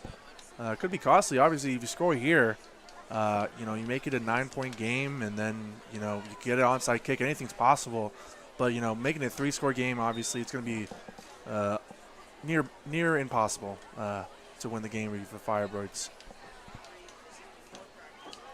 And pretty much need a quick touchdown on this drive and an onside kick after that. Again, I still question the decision to kick the extra point rather than go for 2 and give yourself a chance. That gets a friendly bounce from James Hall, and it's going to end up inside the 35. A little bit of a friendly bounce. Damian Soki was trying to blow some wind on it. It was kicked away. It was Charles Howard who wanted to send it even further back. 3:11 to go. We just talked about the play of the game from Sherman Fox. Now we're going to get a chance to see one of our candidates for maybe the player of the game. Trey Morrison comes back out, or Willie. His night might be done, but he had a great night on the defensive side. Yeah, with the second pick of the year, back-to-back games for the pick, he's been leading this defense. Him and Owen Primber has been a really great job of making a commitment to stopping the run while also dropping back in coverage and making Mata's life much more difficult. Mata has to just throw that one away. The backups are in for the Sabercats, so you see a bunch of new faces on the D-line. Michael, of course, Gallardo. Martin Rennie is out there. One of the linebackers is Eddie Roa. Kydell Stone. One of the corners, Darius LeMade as well. The secondary, still have Avante Molina, and then what appears to be Jacob Brown on the defensive side.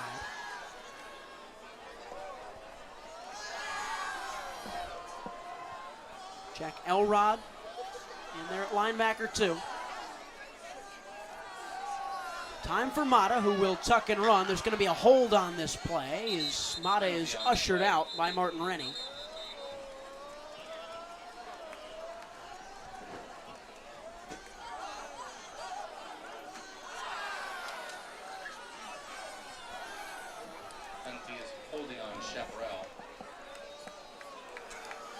Yeah, that's been consistent for the Firebirds. Just a lot of penalties that have been kind of killing all their offensive drives while, giving the Sabercats offense also a lot of momentum as the defense has had a lot of personal foul penalties, getting caught, offsides. Penalties is obviously going to be a big concern heading into next week for them. It doesn't get any easier, the rest of the way with a lot of tough opponents on the upcoming schedule.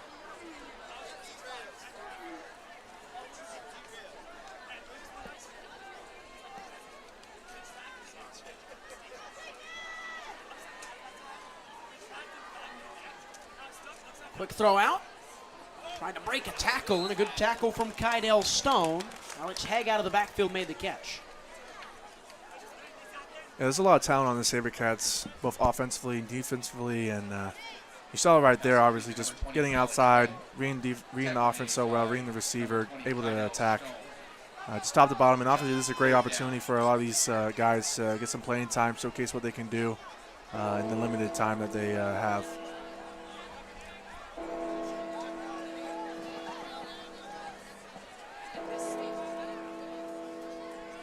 Fumbles a snap right there. There's a chance for Mata to take off. He's got a lot of room in front of him on 3rd down and 20, making everybody miss. And eventually Martin Rennie chased him down. Jack Elrod in on the tackle too. The clock's going to roll under 2 minutes, and it's 4th down and maybe 4 yards. Yeah, Mata's not known for his legs, but he showcased it right there to make it forfeit manageable. Just trying to will his team to score here and try to make the score a little less ugly than it is. But I've liked his maturity. Obviously, it's been hard. This great SaberCats defense, but he's been able to make the right plays at certain times. So on 4th and 4, they stay out there. They kind of have to at this point. 90 seconds to go in this one. Tanner's going to start to head down as Shap pick up the 1st down. You're going to get a chance to hear from Zach Hill post-game after Saguaro gets back. They get back into the win column in resounding fashion on a special night, Tug Garcia Legacy Night. They gave the Legacy Award to former head coach and current ASU tight ends coach Jason Mons. They wore green, they wore it well. They will pick up their 4th win of the season, get back above 500 after back-to-back losses. Next up, Liberty. Ranked number 3 in the state, but I think everybody can kind of tell you they're the best team in Arizona, maybe one of the 15 best teams in the country. They're putting a thumping on top 10 Pinnacle right now as that one's dropped by Mata. He picks it up himself and somehow works a 1st down through it. For Doug Nisenson and Chaparral, they will go back to the drawing board. It's a long haul for them. He's a 1st-year coach just like Zach Hill is. Lots of time left in their coaching careers at this level. That's a good catch coming back from Woland and dragged down out of bounds by Kydell Stone.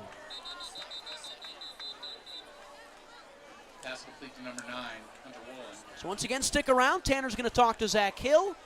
Then after that, Varsity Live post-game, where we will break down pretty much everything you saw here tonight and around the rest of the state as well. As the coaching staff up here in the booth for the SaberCats makes their move back to the sideline to talk to their team post-game. Saguaro going to move back to 4-3 on the season. Good performance from their 3rd-string quarterback, Elijah Sherman-Fox, this evening. Player of the game, most likely going to be the talented running back, Jaden Matthews, who's on his way to Georgia Tech. Tanner gets to pick, so I'm not going to speak for him. If it were me, I'd pick the guy who had 4 touchdowns, though.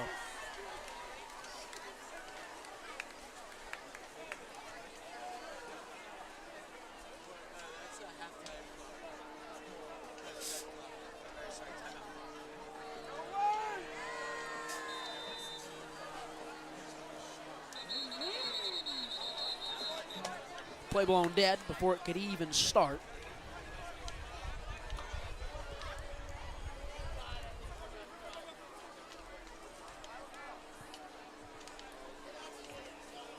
Brought it up earlier. It was a team last year that started 2-3, got to 3-3, rattled off 7 straight wins after that 2-3 start, rode that wave all the way to a state championship game. And what was eventually Jason Mons' final year, that's a pitch out. They will try this double throw again, and it works again. Woland against the backup unit, and Chaparral have a score. And with 33 seconds left, the Firebirds are going to be only down 10, maybe less. And you go back to that earlier touchdown where they elected to kick the extra point instead of going for 2. They could have been down a possession with another 2-point conversion here, but now they're just going to kick the extra point. So it'll make it a little bit closer. 2 trick plays and 2 touchdowns for Hunter Woland tonight.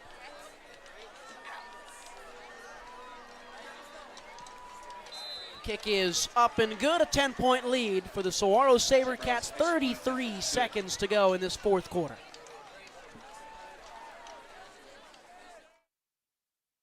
The hottest show covering Arizona high school football, Varsity Live. Do you want to hear from players of the week and our own analysts covering all of varsity sports games? We bring you pre-game previews and post-game recaps every single Friday night, wrapped up all into one show called Varsity Live. Tune in at Varsity Sports Show on YouTube Fridays at 6:30 p.m. MST for pregame and 10 p.m. MST for postgame. I'm your host, Kyle Cooper, and I will see you Friday night. Hey folks, J.R. Lambright here, special field correspondent for the Varsity Sports Show. Join me every Saturday from 8 to 10 a.m. Pacific for JR's Texas Tales, where I share stories of Texans who triumphed over adversity and gave back to their local communities. Tune in for a bit of gritty edification on KDUS AM 1060, Arizona.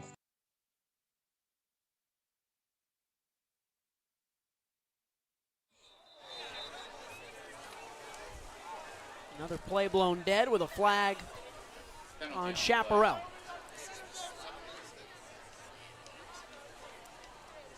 Student section is mostly cleared. The green jerseys and shirts starting to make their way for the exits as Saguaro are going to clean this one up.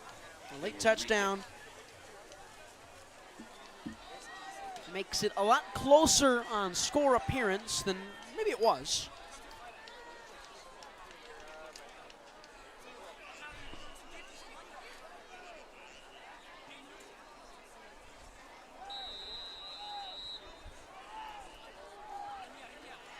Hands team out there again for the SaberCats as the big boot of Keegan Shank will try and go for an onside. It's a heavy hit from JoJo Clark, and who recovered it? Clark, instead of going for the football, decided to go for the man, and Saguaro walk away with the ball. JoJo's feeling it as he gets helped off to the sideline. He's got a big smile on his face. He gets embraced by the coaching staff.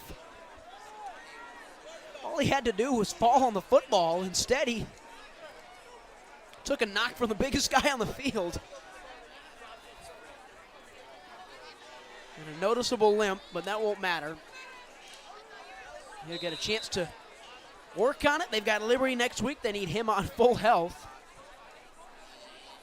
As Elijah Sherbin-Fox will come out for the final 30 seconds. Victory formation, Saguaro. Winners on Friday night. They get back above 500. They move to 4-3. They take their arch rivals down on their biggest night. Firebirds fall to 2-5, and the SaberCats get off the slow start and are off and running in the Northeast Valley Region play with a win after the loss to Centennial last week. On a night in which a former coach was honored as a legend in the name of another legend. Saguaro Don Green, and they make a whole lot of money tonight with a 10-point win over the team from just down the road. less than 10 miles separate these two. It's not always a friendly rivalry. It's not always a clean game. Tonight it was. And Saguaro's performance made all the difference. We'll be back in just a second. Zach Hill's going to get a chance to talk to Tanner. We'll get a chance to see Jaden Matthews as well. 38-28, Saguaro win. They go to 4-3.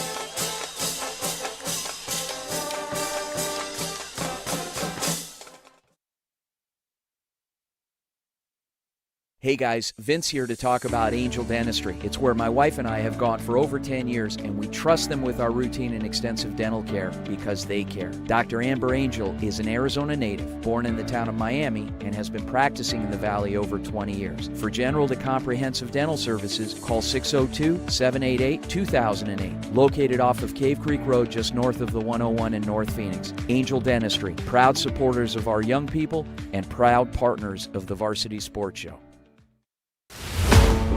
What's inside you? Is it strength? Is it speed? Is it knowledge of the game? Unlocking the greatness inside you means digging deeper, running faster, and going further than you can on your own.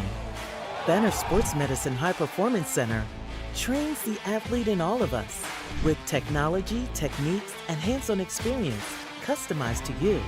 See what you're capable of by unlocking the greatness inside of you. My name is Kyle.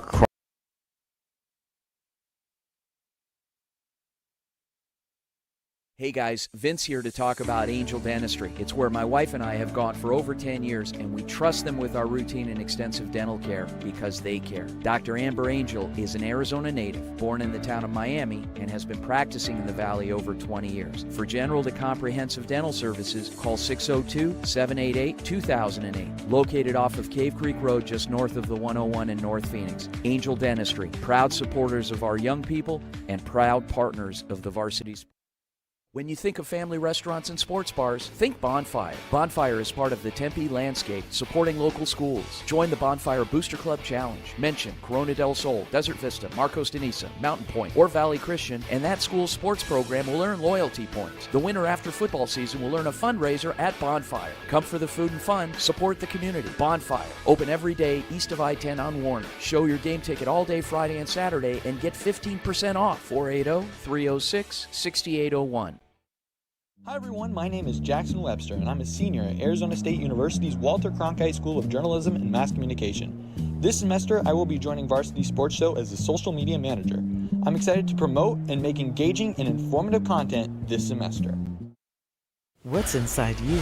Unlocking the greatness inside you means digging deeper and going further than you can on your own. Banner Sports Medicine High Performance Center uses the latest technologies to train the athlete in all of us. Unlock the greatness inside of you. Hey everyone, my name is Jason Goldie from the Varsity Sports Show. I love sports and fell in love with sports broadcasting back in high school. I can't wait to bring you my unique perspective because I am on the autism spectrum and sometimes I view things a little differently. My name is Kyle Krikorian, and I'm a sophomore studying journalism at the Walter Cronkite School of Journalism and Mass Communication. I am thrilled to join the Varsity Media Foundation as a technical director following Horizon High School football this fall. You can find me on Twitter and Instagram at Kyle Krikorian. What's inside you? Is it strength? Is it speed? Is it knowledge of the game? Unlocking the greatness inside you means digging deeper, running faster, and going further than you can on your own. Banner Sports Medicine High Performance Center trains the athlete in all of us with technology, techniques, and hands-on experience customized to you. See what you're capable of by unlocking the greatness inside of you.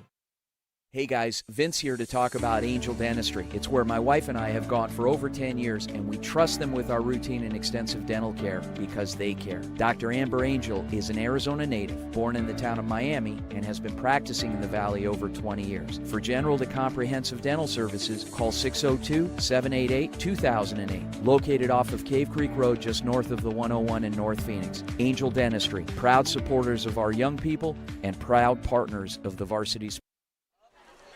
Back here after a SaberCat win on Mike Tug Garcia night. Tanner's down on the field with Coach Zach Hill.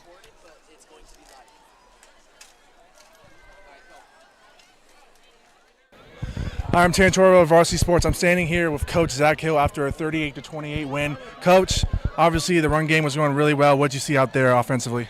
Well, Shap made it tough. They loaded the box and definitely tried to stop the run. It was tough sledding there, a lot of times, So, but our backs did a great job. Our O-line did a great job.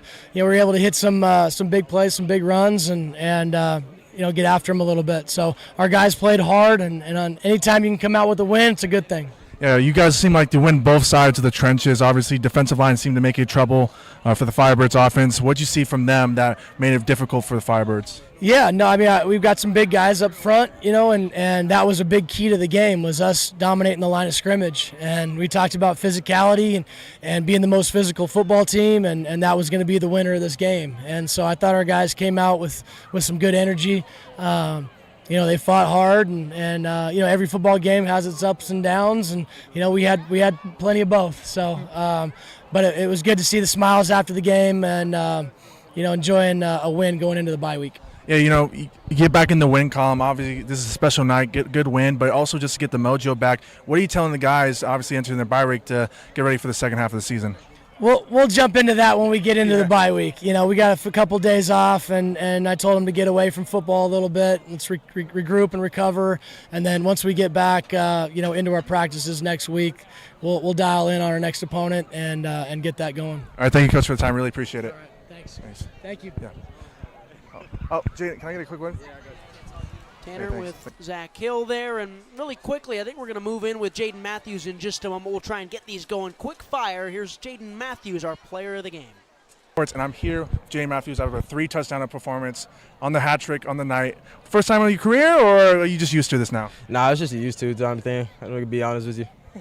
Okay, but obviously the offense back in a major way, 38 points. What did you see from the offensive side, from you, from Clark, from Sherman Fox? What did you see out there? I seen that there's things that we can critique and be better at always. I mean, we finished to the ball a lot tonight. We ran the ball a lot, and we're trying. Our biggest problem right now is trying to get healthy. I think that's our biggest problem, and I think we're just showing that we could be versatile without a main quarterback is kind of dangerous. So I mean, right now I think our biggest thing is probably just getting healthy. Yeah, getting back in the win column, obviously a special night, getting the win, getting back in the win column, like I said. You're heading into the bye week, getting ready for the second half of the season. What are you guys telling each other just to get ready for, the second half of the season? I think it's day-by-day type of thing. We're not even worried about the week. I think we start the week off with thinking we're 1-0. I mean, simple as that. We got to start taking it more accountable and understanding that the things that we do are going to affect us in the long run. So we got to start taking it more serious, taking more practice serious, and being just more on each other and critiquing each other to be better. So it's never trying to dwell on somebody. It's just trying to make each other better. All right, thank you for your time. Really appreciate it, man. Congrats on the win. Your Saguaro SaberCat Friday Night Lights player of the game on Mike Tugg Garcia night, Jaden Matthews. A whole bunch of touchdowns for the Georgia Tech commit. As we get ready to send you away, a 38-28 win for Saguaro.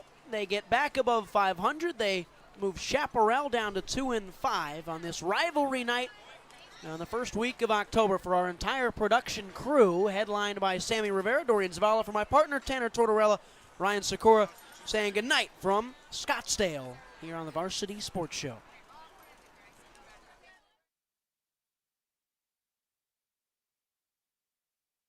When you think of family restaurants and sports bars,